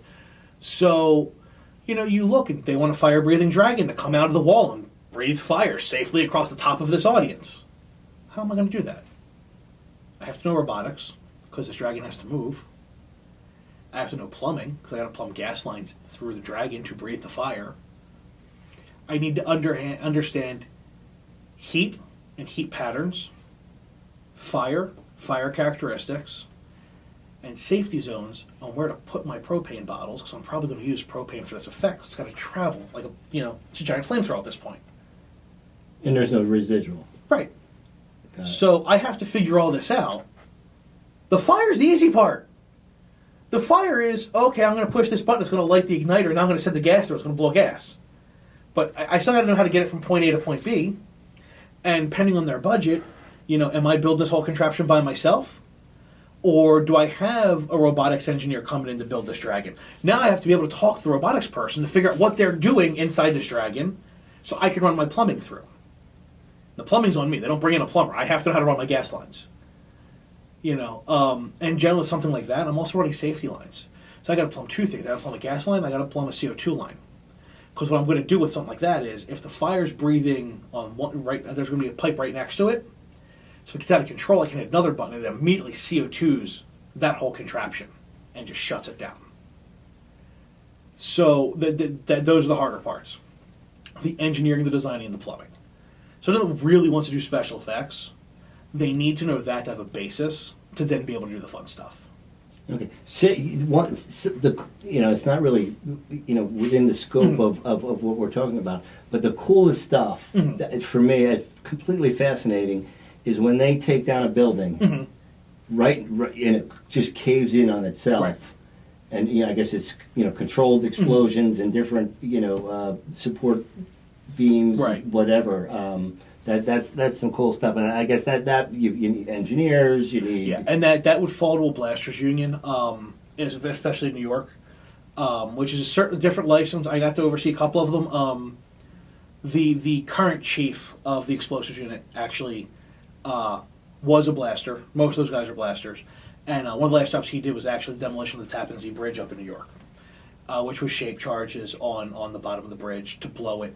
But yeah, that's engineers. That's a lot of people because they have to not only look at the charge, but you have to understand which beams you're going to hit when to control that fall. Because if you hit something at the wrong time, you're going to change the trajectory of which way that building or that structure is going to go. So that takes a lot of coordination. A lot of coordination. Got it. So any idea on the cost of blowing up a car? A lot. A lot. As much as that's a joke, it's not a joke. You have to factor in manpower. You have to factor in materials. You know how many times we're actually going to do this explosion. Because the thing is, we're not actually blowing up the car. There's these things called gas poppers or propane poppers that are around the car, or there's a thing called a turtle, which is usually under the hood, which gives it a curved shape to come out. But there's a lot because to blow up a car, you need to basically hire the special effects technician, right? We're going to take the car, we're going to put the car up on jacks, we're going to remove the gas tank, we're going to remove the engine, we're going to remove all the things that make that car run. We're going to take it all out. We're then going to drop the car down. We're going to remove the seats, the fabric off the seats. If you want to see fabric, we will then put in a flame-proofed fabric covering. We got to remove everything that's flammable that we can't control out of the car. The trick is the explosion cannot be real where we don't control it. All of the explosions are completely controlled by us. So you're not using gasoline ever? The old school way did. There was an old school way that did. I've seen those. They're less controllable, but even then, the car's got it. There's nothing. You know what I mean? Like the us controlling it is we know exactly when that's going to get ignited, when that's going to ignite. We have our hand on the button. We control when that gasoline catches. But those days are kind of gone. It's unreliable. There was an era of Wild West in special effects because we didn't know safety yet. You know what I mean? We were still figuring and playing out. And today, techniques that are used today are going to be antiquated and called unsafe 10 years from now.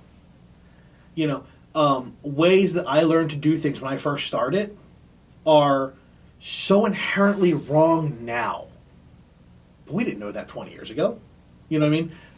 So I do remember a special effects technician on the film industry side for years use gasoline. I mean, I watched, he filled the trunk of a car. And he looked, I want to say it was for Boardwalk Empire.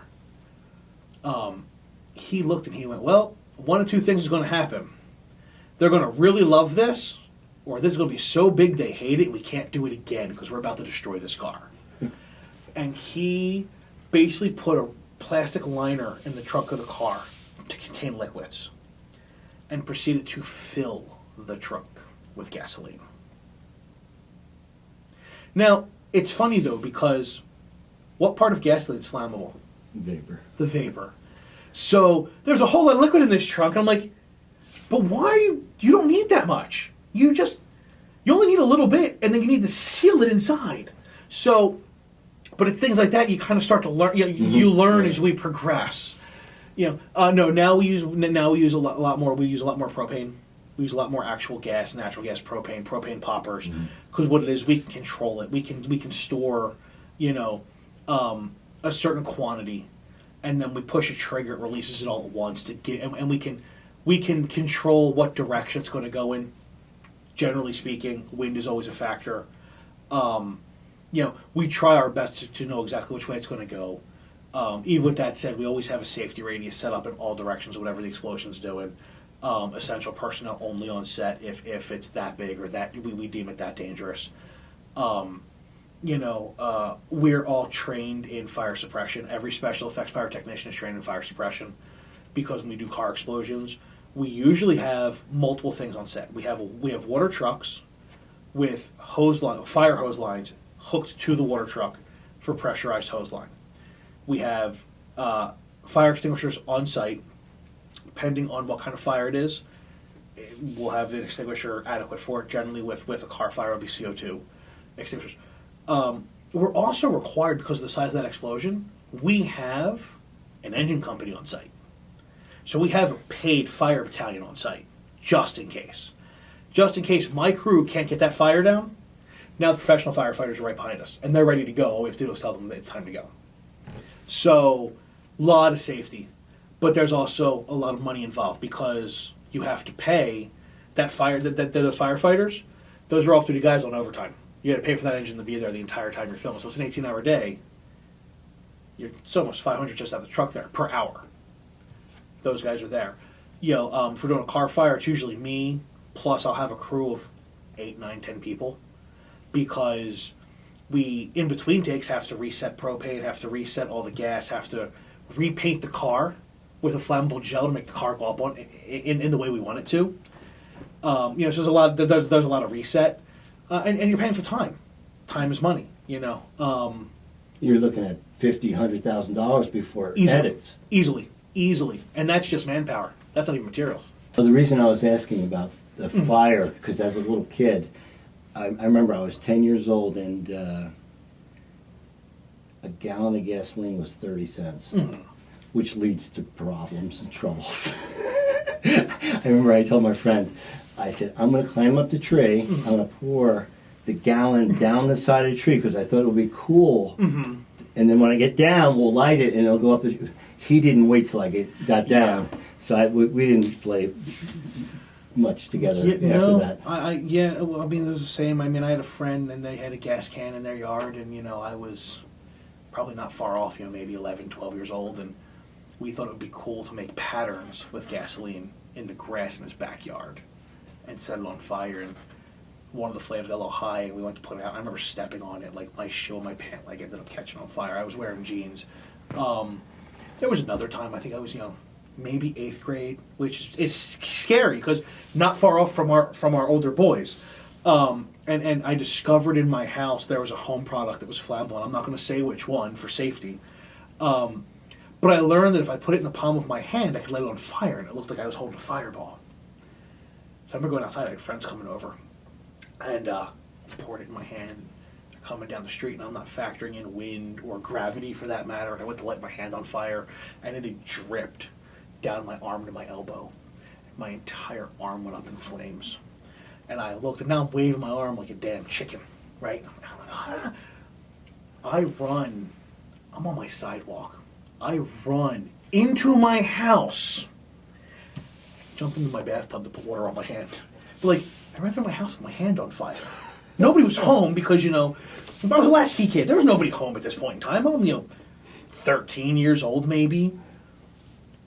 My friends thought it was the coolest thing in the world, and so did I, sadly. But yeah, so I had my fair share of dumb moments as a child growing up. I hope that because I do what I do for a living, that if my children decide to have dumb moments, they ask for guidance first, which has happened in the past. Well, it's that's actually a very fortunate set of parenting skills, because I didn't have anybody to ask. Right. Yeah. No. I remember taking apart, just packages of firecrackers, just cutting them apart and seeing how much powder I could get, and trying to figure out. And the first thing I put it in a pill bottle, and it turned into a gigantic sparkler. Right. Right, and then we just kind of played around from there, which was really ridiculous. Yeah. Because we were getting older, we were in high school, we were drinking a couple beers. Yep. It was just bad news. So had those moments. The tennis ball, cutting the tennis ball in half, trying to get the strike anywhere match heads, cutting them off, putting them in the tennis ball, see what would happen when you threw it against the wall.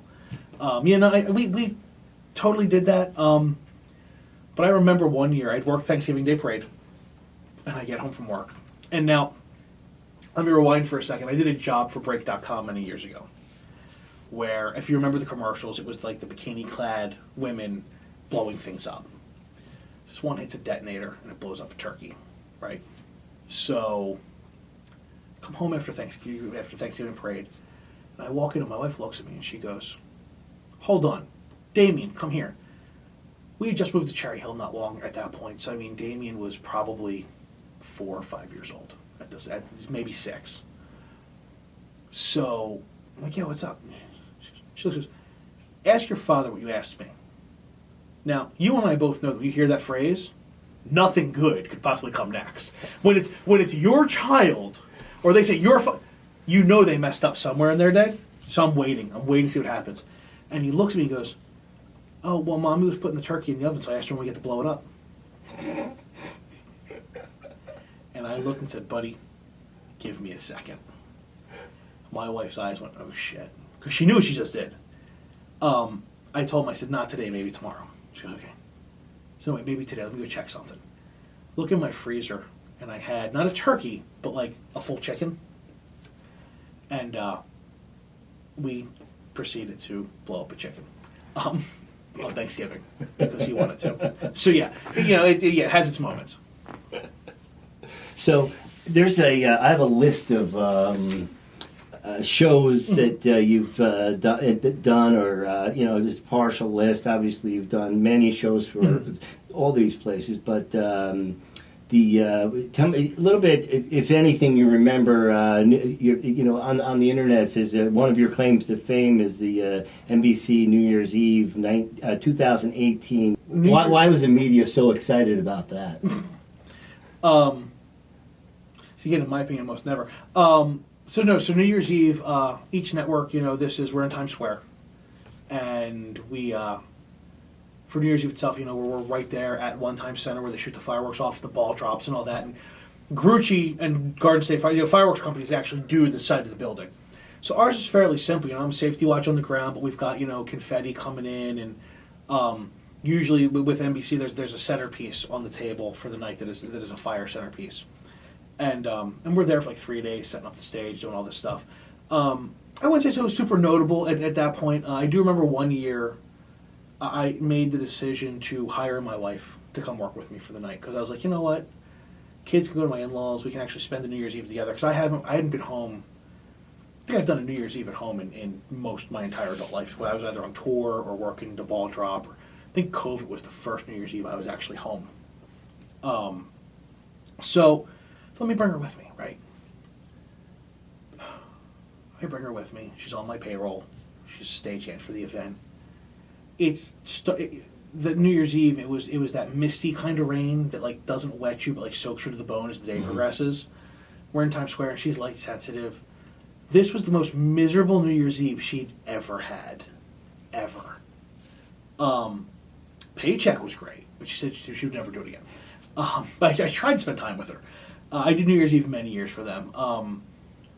It's more, not even the fact, for that it's noteworthy for me because when you work in entertainment, you're kind of a family because the amount of time you spend with each other.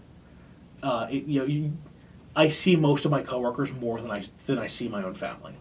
So it's a nice way to spend the holiday with people that you actually get along with. And outside events like that, when I was at NBC doing that one, I hired the crews. So I hired my own crew for that. And I always made sure to hire the people that I really enjoyed working with in the special effects world. And we always have a good time all night. With Jimmy Fallon? We've done lots of fun. I did Jimmy Fallon. I started with Jimmy Fallon when he was late night. Before he was the Tonight Show. I carried over with him when he was the Tonight Show. The current person doing special effects for that show and the past, Brian Moreland's a great special effects person. I loved working with him. So was Richie when he had him as late night. Lots of fun.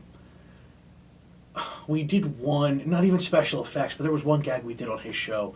It was him and Horatio Sands. We had to make a dunk tank sized Bloody Mary for them to sit in, and it was a real Bloody Mary. So you just saw boxes of alcohol and tomato juice come in, and this was one of those days where, even though it's not really my job, props calls like, we need everybody we can to help, and we literally sat there with bottles because they're not shipping in a truck. We're sitting there with handles and bottles, pouring this stuff in slowly, and there's like 10 of us around this thing dumping liquids in. There's also another great sketch for him with Melissa McCarthy, where she not lip sync battle, but they're doing a song battle. She does Colors of the Wind. And these giant fans, and she starts singing. It's all the colors, and the fan, so her hair starts going. But because it's comedy, the fan gets turned up, so now it's going really hard, and then we start spraying water, so water's spraying on her. Then leaves start blowing. Then we're throwing stuffed animals in. It's like birds are flying at her. It was a clusterfuck, but it was so much fun. Yeah, look, he had a time. We would do a lot of really fun stuff on that show because it was just like Jimmy's big thing is, he's got that childish humor. So we got to do a lot of childish stuff on the show, and that's always fun to do. Just kind of be able to play. Nice this room. Yes, I do. It is my office. Hi, Guillermo. That's right. And how do you feel about the rapid expansion of a hot gas due to a catalyst in a subvolumetric receptacle? Well, I've always been very pro that. Thank goodness. That is a huge relief. In that case, all right, audience, let's count them down. 3, 2, 1, hit it, Guillermo!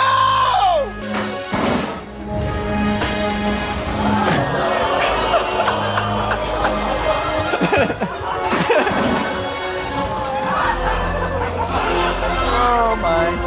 What in the world? That's my office! The Today Show, anything exciting? Tons of stuff. That was really? A lot of science experiments on that show. I would imagine out of any show that would have been low-key, boring. Just so everyone knows, one of my favorite shows. There are some great scientists that show has come on. They do great science experiments. And the thing is my job. I get to design these with the actual chemists. Here I'm a college dropout. And I'm working with this chemistry professor from the University of Texas. Designing effects for her, and it's great. Elephant toothpaste, which is where you get the foam that shoots out of the thing. Because we were outside, I think it was Nick Uhas did it. We had like the biggest one ever on the plaza. It shot like 3 stories up in the air because the amount of stuff we put in it. There was a Halloween episode where we were setting Doritos on fire on the show in the middle of the plaza that's out there. There's some great concerts we did where I've done cryojets and small pyro for concerts on the plaza, free concerts for the people that would come in. Everyone from like Megan Trainor, New Kids on the Block, Megan Thee Stallion, who neither you or I actually know, but apparently the kids know her. It's just fairly big, and these are like fairly big names. Like they're coming and playing this small little venue. You know what I mean? Like you just put a couple hundred people out there, and their summer concert is always fun, and there's always big names that come out. So no, today's show was actually a lot of fun. A lot of times, it's one of my favorite shows I worked on. Jurassic World? Yeah, so they filmed this piece with Jimmy Fallon in the movie Jurassic World, when they did the remake and reboots. Mm-hmm. When they first get into their circular little pod cars to go on a tour of the park. Oh yeah, I remember that. Jimmy is a scientist, and he's doing this speech, the safety speech on the camera.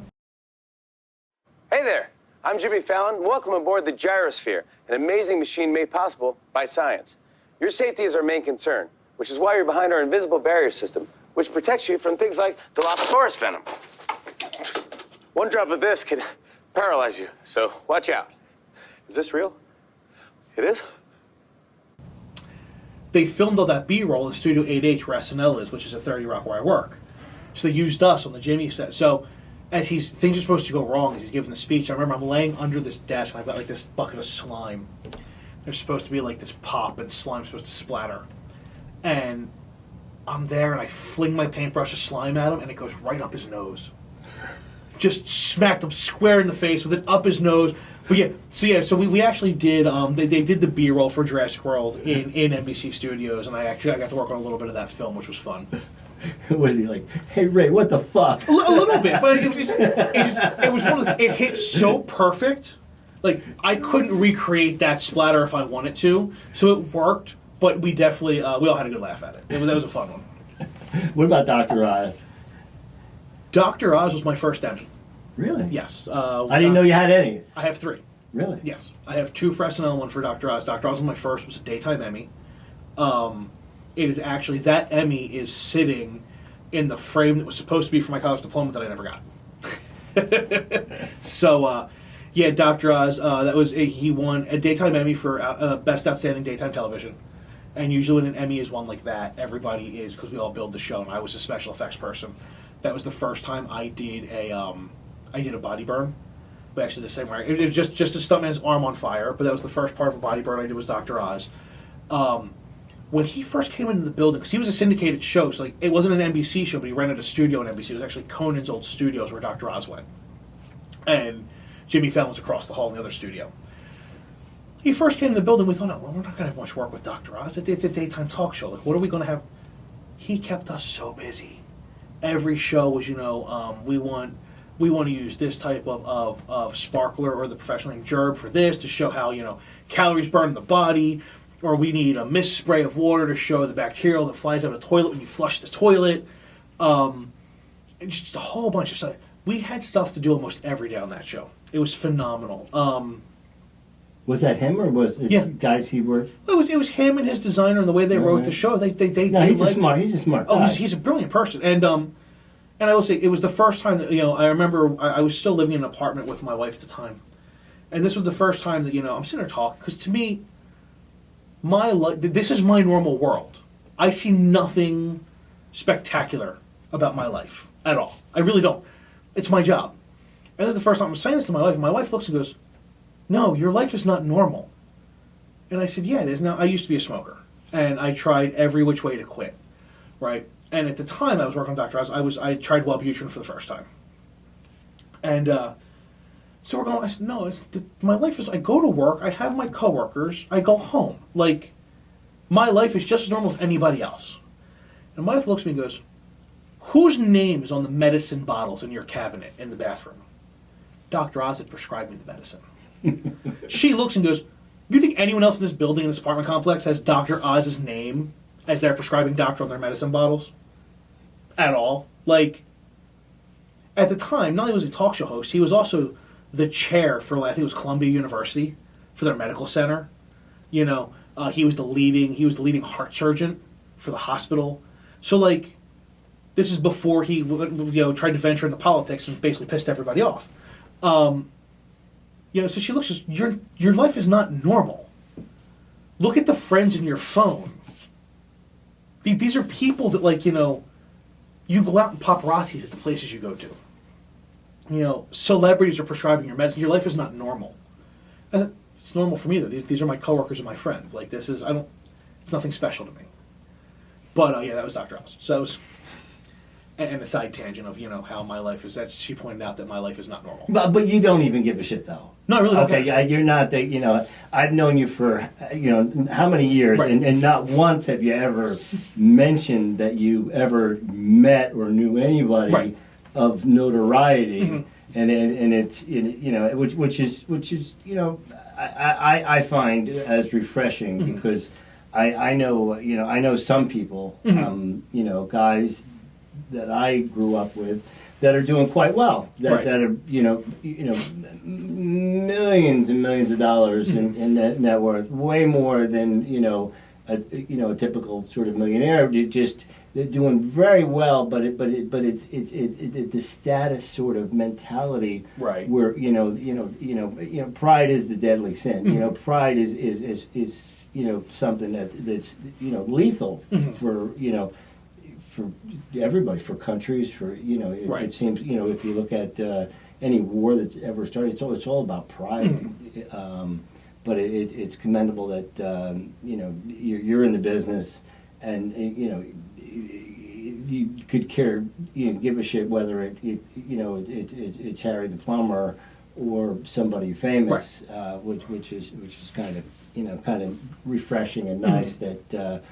I think it says something that about somebody's character, that they don't live their life about to create the right impression. Right. And I know coaching soccer with you, I could not believe how freely you would express yourself mm-hmm. without regard of political correctness, not offensively, right? Okay, but certainly in a manner that was just very refreshing. Yeah. Which is, when we talked about you coming, I thought about that, mm-hmm. and it's important for me to show people.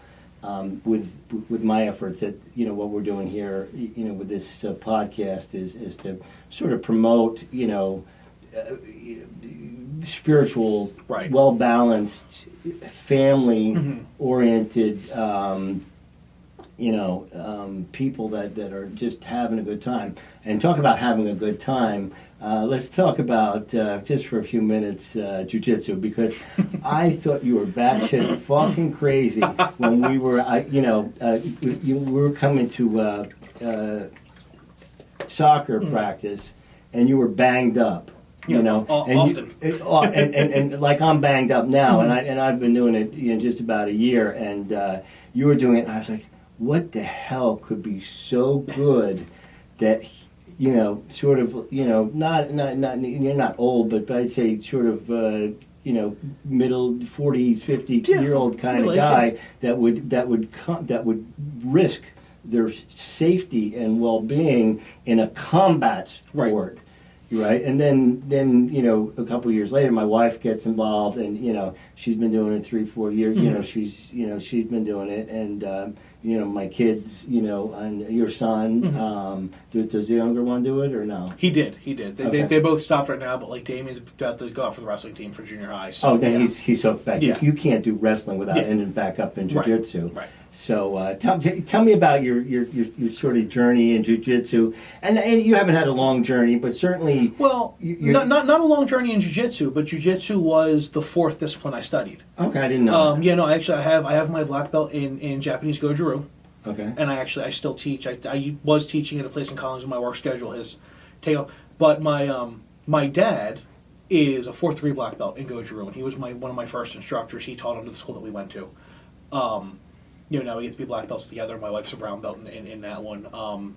Even Damien was working his way up the ranks for a while in that one. And that was my first love.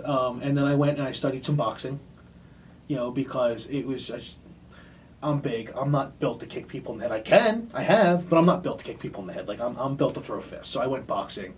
And then I went Muay Thai for a little bit.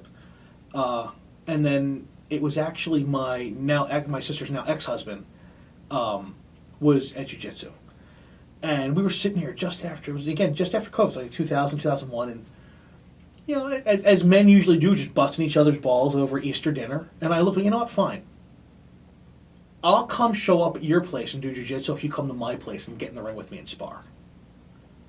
He drove me, yeah, okay. That week I showed up, and that's where I went to McHughes, and it was that I immediately, I'm here, let's do it, So no, I grew up with martial arts. I grew up with a martial arts father. There is something special about jiu-jitsu, because from yours, doing taekwondo, you do karate, and there's katas, and there's a whole bunch of other stuff, and it's a lot less contact, a lot more, which is fine. There's an art. My dad actually said it best once. Karate, taekwondo, all that. That is the art to martial arts. Jiu-jitsu is a martial science. It's a chess match. You can't get good at it unless you're doing it with somebody. So there's kind of, and as you've come to find, there is a brotherhood born in blood on the mat, and a sisterhood born in blood on the mat.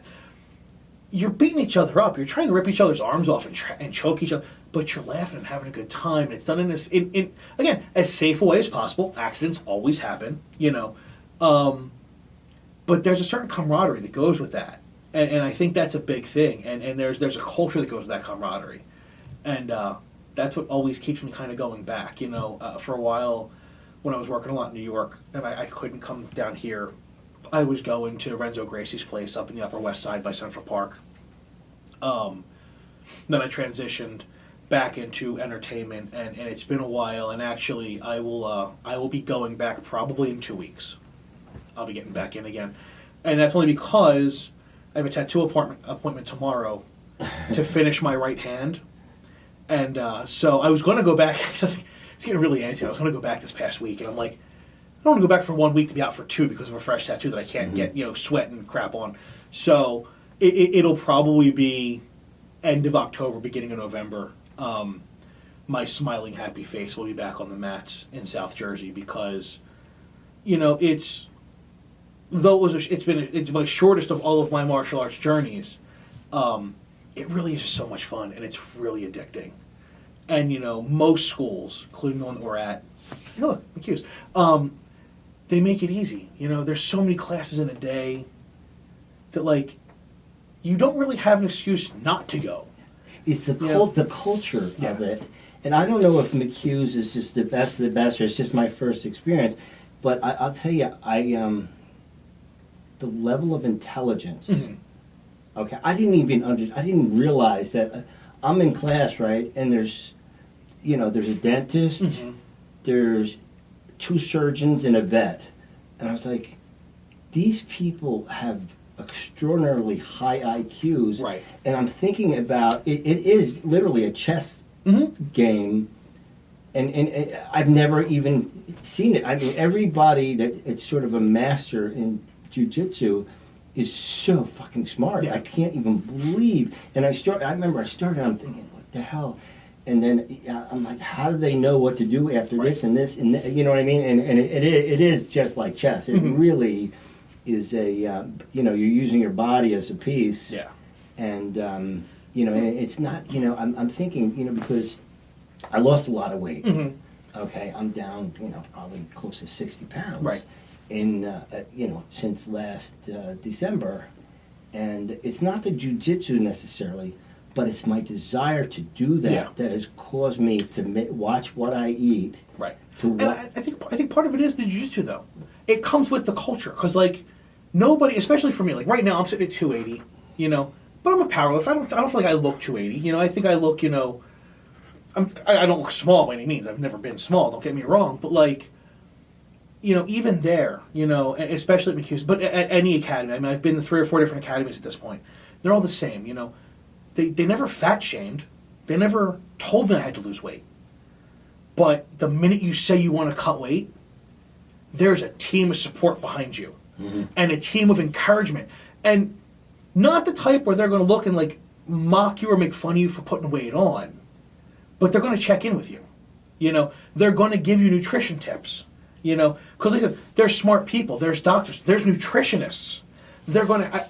I never had so much help. I think, and you remember at the one point, I mean, when I first studied jiu-jitsu, it was, I had been powerlifting, all this other stuff. I think I was up to like 315 when I started jiu-jitsu. I was wearing the biggest gi there was and could barely tie my belt around my waist. I was probably at the most unhealthy I'd ever been in my life.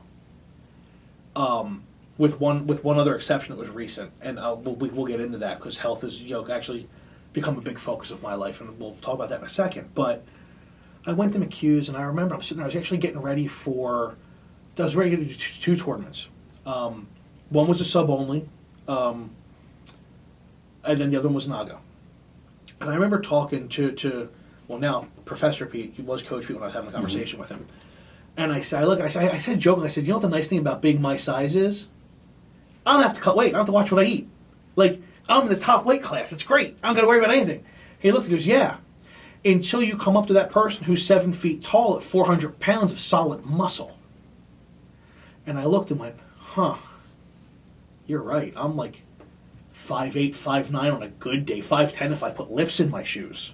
Like, I remember it was that day I decided I was going to cut weight for Naga. I was going to get down under 250. So I wasn't an ultra heavyweight, I was just heavyweight. And in 3.5 months, I proceeded to lose 75 pounds. Safely, healthy. I watched what I eat. I was getting on the mats twice a day, doing cardio. I'd stopped lifting at that point, so I wasn't putting on the muscle mass, But I went from 315 to 245 really fast. And then I got injured. I unfortunately put a lot of weight on. And then I took a job. When I left NBC and I took a job, I was stuck in a position where I was in my car all day. About a year ago. And my weight got up to 325, and I can show you pictures. I mean, you saw me picking the boys up. I just gotten really out of shape and unhealthy again. And I realized about myself, when I'm unhappy, I was putting weight on. Mm-hmm. And I needed a way, so I started, when Damien wanted to start lifting, it was great. It got me back in the gym. In the past, in the past 4 or 5 months, I've gone from 325 back down to 280, but I've also put on muscle. Actually, this shirt was a victory shirt. I haven't fit in this shirt in probably a year. Mm-hmm. You know what I mean? Like, I wore it because I was like, oh man, and I came right from the gym, but and the gym was great. I had such a great pump going on. Like, my arms didn't fit in the sleeves, and my chest was big, but it fit over my waist, so that really good look on it. And And it's part of the reason I want to go back, because I realized that, like, for me, lifting is great, but, like, I'm allergic to cardio. I'm allergic to it. For real. I don't run. I spent my entire life studying martial arts and jiu-jitsu because in fight or flight, my flight is broken. There's no leaving. We're going to have this out. You might kill me, but I'm not running because I'm not going to die tired. We're going to fight. So, part of me wanted to go back to jiu-jitsu because it's such a great cardio activity with a support system that I find fun. And my thing is, cardio doesn't mean getting on the treadmill every day. Cardio is finding something that's going to get heart pumping and you love doing. And I love being on the mat. I'm not good at it. I'm awful. I love getting my ass kicked. I'm awful at jiu-jitsu. Don't get me wrong. Like, I'm not winning any MMA competition. I'm not going to UFC. I'm 40, I'm broken, and I'm bad at jiu-jitsu. So, but it's fun. You know what I mean? Like, it's just, the people you meet are fun. I'm really good at laughing at myself. And I love being able to laugh at myself. We'll get on the mat and you and I might start rolling and you're going to catch me and stuff. I'm going to laugh and I'm like, I was a fucking idiot. Like, how did you catch me in that? The problem is I'm going to do it again 5 minutes later. My wife did that to me. I was so embarrassed. Yeah. Oh my God, I've got 40, 50 pounds on her. And she let me, get her back. Yeah. And she's just defending. And all of a sudden she had me in an arm bar. And I'm like, what the fuck? Yeah. I was like, I can't, how the hell did you do that? Yeah. I was so, I knew the day would come. Okay, because she's 2-3 years ahead of me. Right. That she was going to get me. And then there's this little bitty surgeon over there, right? He's like a 145. And I'm like, dude, I could not pass his guard. I couldn't. Yeah. Dude, I could pick him up, right? I'm not a big guy, but he just showed everybody there that's blue belt and up has shown me so much of just like little tiny moves and nuances, and I do a lot of privates, and it just because I feel so stupid because you go to class and you do it and then you practice it and I'm thinking I'm practicing this wrong probably, Right. And then I ask somebody and so what I do is I go to class.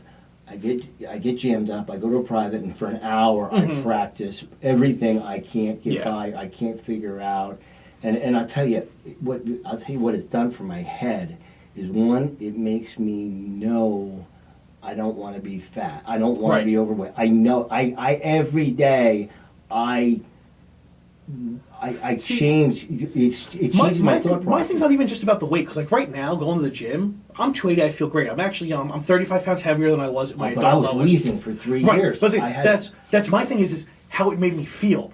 I could stay 280, but if I'm 280 of solid muscle and I'm moving well and I'm breathing well, I'm happy. Now, mind you, 280 at my build is never going to be moving and breathing well, so you want to lose a little bit of weight in there.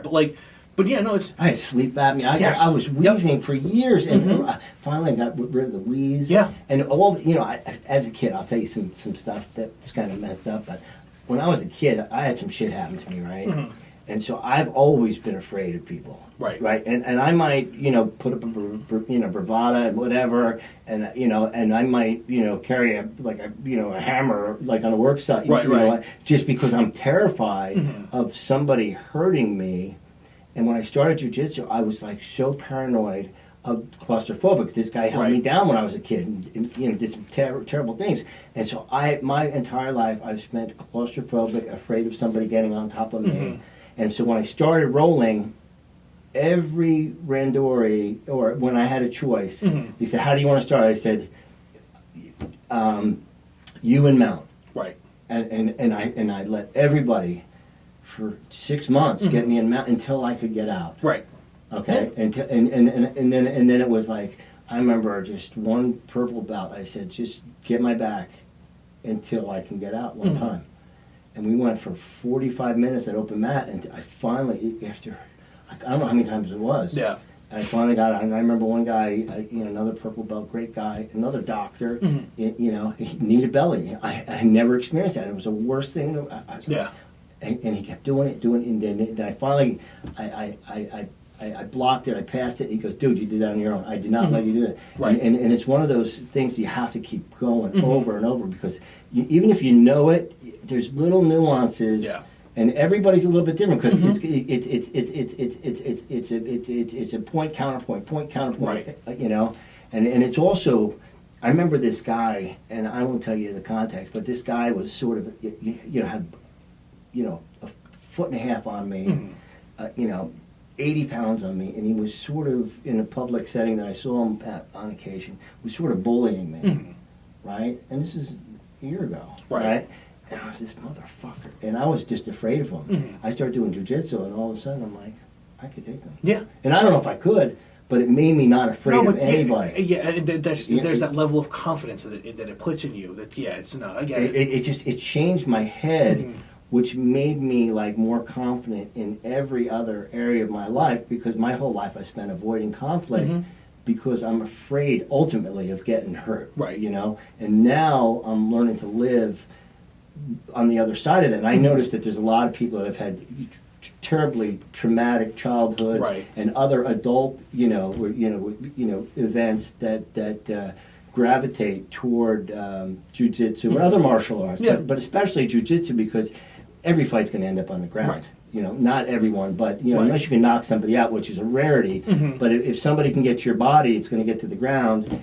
And my son Jimmy, he's a black belt in Taekwondo. Right. If on the ground, I don't know what Taekwondo is going to do for anybody. Right. Okay, and I love the discipline. I mean, thank God his grades are like your son's. Yeah. Fantastic. Grades. He's musically Right. inclined as well. He's got it going. He's in jazz. He's playing jazz in school and stuff. So anyhow, I can't say enough. I mean, of course, I'm biased. For McHugh, because that's where I started. No, That's where my whole family goes. Yeah, but and the thing is, they have a culture there. It really is. Listen, I've gone to a couple, just not because I don't like McHugh's. I love McHugh's, and I will be going back there. But because work took me in different areas, I had to go to whatever was close. Yeah, there's no McHugh in New York. Right. And the thing is I will say the culture, the camaraderie is the same. Some of the ways that things are taught are similar, but not the same. Pete McHugh has found a magic potion of how to break down lessons. Him and his instructors are amazing teachers. That not every school has amazing teachers. The way they break down their curriculum, especially as a white belt, which I am, you are, makes sense. I went to other schools and they're teaching, that day they're showing this technique that, is, here's this takedown into this rolling leg lock and I'm like, I don't know how to escape side mount. Like, I can't do a blast double. I'm a fat guy that can't move. Like, and because McHugh's teaches the way they do, it allows you to build up the skill and the confidence to be able to do some of those other moves. I don't know if you remember when you were learning how to get around, I think it was butterfly guard, right? There's three ways to get around. There's the easy way, the not easy way, and then the hard way. And the hard way is like, you're basically using them as a lever and you're throwing yourself. So you're basically doing like a headstand on top of them and having to fall to the side. I remember they're going through this in class one day, and I looked at Tony, because at the time I was like 300 pounds. I looked at Tony because he was the one teaching at the time. And I'm like, and he was Coach Tony at the time. Now he's Professor Tony. I looked and I was like, dude, there's no way my fat ass is going airborne. Like, there's no way in hell. He looked at us, try it. I'm like, dude, you're out of your mind. Try it. It's one of my favorite escapes now. Because I did it. And I was like I did it, and I landed in that back bridge, and I turned, I was like, holy shit, I did it. Like, but by showing the two easier ways that kind of built you up to that big way, and then letting you take your time with it, and your partner letting you work to feel that you have it. They have that, and because they have such a great way of teaching, they attract such great people. Like, every other kind of had great people, You know, it's such a gentleman's sport. Yeah, It is such. I've never been around wrestling, right? So I went to, my wife. I watched her do jiu-jitsu. Jackson, my father, he's 6 now. Since he was 4, he's been doing jiu-jitsu. So I watched them both do it for a couple of years. Yeah. I lost a couple of pounds, getting ready, getting excited, just doing it. Then I ripped my hamstring off the bone, coaching soccer. And then next thing you know, I'm waiting. The first day of physical therapy, I didn't go to physical therapy. I started jiu-jitsu that day. And then I haven't even looked back. And I'll tell you, it's been fantastic. But it's always been like a gentleman's game. And I'd say 99% of the people that I've rolled with are just as mild mannered. And if I saw any of them on the street, I'm thinking, yep, just a guy, he's just like a little whip, what I mean? But, they're so freaking lethal. The number, and I like the fact that I'm not matched with guys my size and my age because it's not the real world. Right. It's not what everyone says. It's not Walmart's parking lot. Right. That's not. I'm going to run into, a 20-year-old, that can bench 450 that could kill me in a traditional fight. Okay, that won't be able to get past my knees against my elbows. Well, and it was funny. When I was a bouncer, and I worked through college as a nightclub and strip club bouncer, concert venue bouncer, and when I finally moved up to management, I used to tell the guys, I said, "Here's the sound advice I'm going to give all you new bouncers. If you're about to throw down and physically remove somebody, and you think it's going to come to blows, do yourself a favor. Check their neck and check their ears. If their neck's the size of my bicep and their ears are cauliflowered, do yourself a favor. Don't try to physically throw them out. You're not going to win. You're not going to win. It's just not going to happen." And that goes for even the smaller guys. You know what I mean? Like, if Professor Coach Pete was getting rambunctious at a bar, dude, his neck is as big as his bicep and his thigh. And his ears are covered in I'm not trying to throw him out. He could be 120 pounds, so go a pocket full of horse. I mean, he's bigger than that. He's 155, 165. I'm not trying to throw him out. One look, I'm like, no, he's going to shoot. He's going to try to take me down. He's going to strangle me. His ears alone give him away. You know what I mean? So, but the thing is because, like I said, it's a gentleman's sport, I don't have to worry about him causing trouble. Right. He's the calmest, nicest, most laid guy back off the mat you'll ever meet. On the mat, he's vicious. I've seen him. You know what I mean? So, it's jiu-jitsu is very much equivalent to rugby, which both my boys now play rugby. They've transitioned to soccer rugby. And they always say, rugby is a hooligan's game played by gentlemen. Jiu-jitsu is a warrior's game played by gentlemen, peaceful people. Nobody on that mat, in any place I've ever studied, nobody on that mat is being on that mat because they want to hurt somebody. Nobody's on that mat because they want to take somebody's head off. Boxers, Muay Thai, they want to hurt people. They want to go into combat. That's their sport. They want to knock somebody out. And rightfully so. You have to have that killer instinct to do that sport. Nobody's going onto the mat as a jiu-jitsu practitioner saying, I want to break their arm. I want to dislocate his knee. I want to choke. No. And people are so nice. Yeah. It's unbelievable. If anything, they feel horrible if you get hurt. Oh, yeah.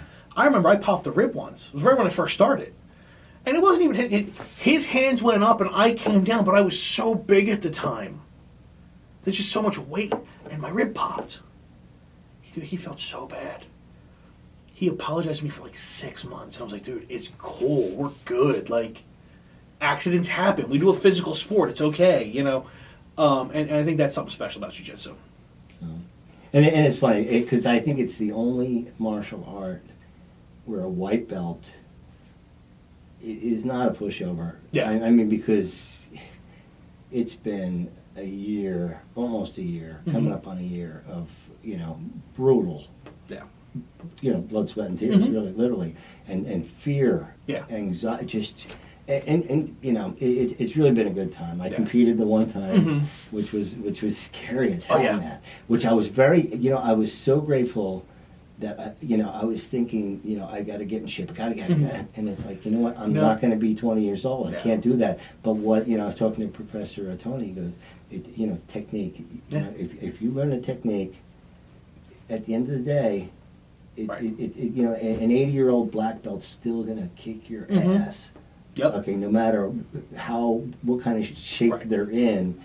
And so I went up with a guy, way more experienced, way stronger. Yeah. Way more experience in rolling, but his technique, he didn't know shit. Right. Okay. He you're supposed to, as a beginner, less than 2 years. He was over 3 years. He's competing for over 2 years, and same age. The only guy that I saw the same age, and it wasn't an easy match. Right. Okay. And it wasn't, I didn't submit him, but I fucking won. Yeah. Which is a big deal. It's not No. like I don't want to win. I do want to win. Right. Now, But it wasn't all that important. I know the competition you were at, so I need to ask, though, because I know I didn't get a chance, because I did the same competition you did a couple years prior. Right.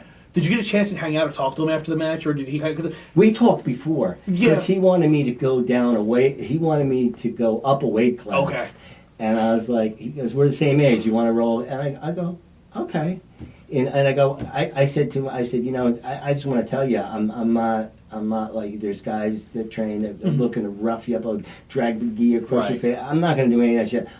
I'm going to rely 100% on technique. Yeah. And I'm not going to be rough about it. I'm going to be as though I'm rolling with like a woman or my kid or something. But I'm going to rely 100% on technique, and I'm going to treat you like a gentleman. And it was funny because during the match he had me. And Kayla described it as he was rape choking me. And all of a sudden I was like, hey, this is not part of the game. Hey, swept them, what I mean? And it's just, I had to get a little rough to do it, but it wasn't to hurt him. Yeah. But, the guy's like choking me like this, which is kind of weird, and I just pushed his face, and, as part of my sweep, but, it was enjoyable. Professor McHugh at the end, after I got off the mat, he goes, how was it? I don't know. Yeah, right. I couldn't breathe because they're talking about you freezing up. I couldn't move my arm. They're talking about, I guess, adrenaline dump. The adrenaline dump and just the tension because of the force that you're gripping with. And it's. But it wasn't the hardest roll. Right. It was so much easier than every roll. But it's but the stakes seem a little higher because you're not at your academy. There's people watching, and there's lots of people, and you don't know this guy, so You're going in, and people laugh when jiu-jitsu, people call it a fight, but you're going into an unknown against a competitor that you don't. I mean, unless you're one of these guys that actually does the professional jiu-jitsu circuits, which they do, you don't know as what, but you don't know this guy you're about to go up against. You know what I mean? You know nothing about them, so you're going in almost blind, and there's an adrenaline rush. But I know when I did Naga, it was I didn't get to talk to my competitors so much after. We kind of, there's such a big tournament that they kind of disappeared, But I remember when I did Good Fight, which I did leading up to Naga, a couple months prior to Naga, which was a submission-only fight, or tournament. That one was smaller, luckily. I was in PA, and I remember, I got to talk to the guys after we competed and all that, and I did... It's better at Naga than I did Good Fight, I'll tell you that. Good Fight was my first tournament, and I was probably a little too new and fresh to go. And I was in a weird spot because I just started cutting weight for Naga. So, I was still in the ultra heavyweight division, but I had lost 20 or 30 pounds recently. So, there was a whole lot going against me on that one, right? And I showed. I got on the mat, I did well. I think I won my first match, and then I lost my second two on that one, right? But I remember I'm looking, they're a little bit lower budget, so it was literally a paper. The Wi-Fi went down in the building, the air conditioner was broken in the building that I was competing in. It was a sweatshop. They put up paper brackets on the wall you had to go find, and I'm sitting there and I look, and I'm looking at the thing, and guy comes up behind me and goes, "Hey, I think you and I have the first match." I went, "Oh, you're in the fat old guy division too?" He goes, "Yeah." We're just two overweight guys white belts, ready to go. At the time, he was 38, 30, years old. Like, yeah. But he was actually from another South Jersey school. He and I became fairly good friends at that point. Like, we, like I taught, and the 4 guys I competed that day against, again, there was almost instant camaraderie once the match was done. Like, after I lost and I was out of the running, like, I was able to go cheer guys on. And I remember my one match, none of the professors from McHughes were able to make this one, right? So there was another owner there who's actually friends with Pete McHugh, Professor Bongiorno, who owns, I think it's South Jersey Jiu-Jitsu Academy, not far from here. Mm-hmm. And he was there. So he looks, he goes, I know Pete, we're friends, was listening. He goes, as long as you're not competing against one of my guys, I got your corner. Don't worry about it. And he did. And I had one of his guys. I think it was my 3rd match of the day. Because he showed up as, not this. I'm like, oh, you traitor. But like, yeah. There was, but just for this jiu-jitsu black belt who didn't know me from anyone, to be like, no, you need a coach. Like, I had nobody in my corner. Like, I was by myself. He's, I got you. Don't worry. You do need I was so gassed. Oh. I had Russ helping me, mm-hmm. and he's like, grab his left arm. Yeah. I couldn't figure out which was right and left arm in the middle of this. I was like, I don't know what you're talking about. I had RC coaching me for one match at one point, right, for a tournament, and he's yelling something. I literally, mid-roll, I'm on the bottom trying to escape, right, and he yelled something. I looked at, and I literally went, "What do you think I'm trying to do?" Like, I was like, "I hear you. I'm trying. It's physically not happening." He's teaching a Friday night class now. Nice. He's amazing. That is a good class. Yeah. You never know whether he likes you or not. He's so big. Yeah. He's such a monster. I'm like, oh, I'm looking at him like, and he's like, he just doesn't waste any time on, bullshit. Yeah. So I'm like, does this guy, where do you stand? But then I took his class, nicest guy in the world. Oh, he's absolutely. Everybody there has been so nice. Yeah, no, and he's a great person. I mean, it's they're all great people. They really are. It's such a great community and family. So, anyhow, I am sort of at the end of my. I'm just about gassed. We've sat here much longer than we thought we would. So. But I want to thank you. If you have anything you want to say in closing, great. If not, that's cool. I think that we gave people a little taste of special effects and what it's like to play with fire and explosions. And don't do this at home, kids. But I guess that's it. Do you have any comments, questions, concerns, anything? I have one comment that I want to end with, just because it's something that always rings in my head, and it's actually super important for everybody to hear. When I was in 8th grade, I had a drama teacher tell me I would never make it in my industry. Ever. They said, do something else, you'll never make it in theater. You'll never make it. And that voice still rings in my head. Because like I said earlier, I like proving people wrong. They said I'd never make it, right? I belong to 2 stagehands unions. I've won 3 Emmy Awards. I've done 3 national tours. I've done an international tour. I work on Broadway. I've worked in major motion pictures.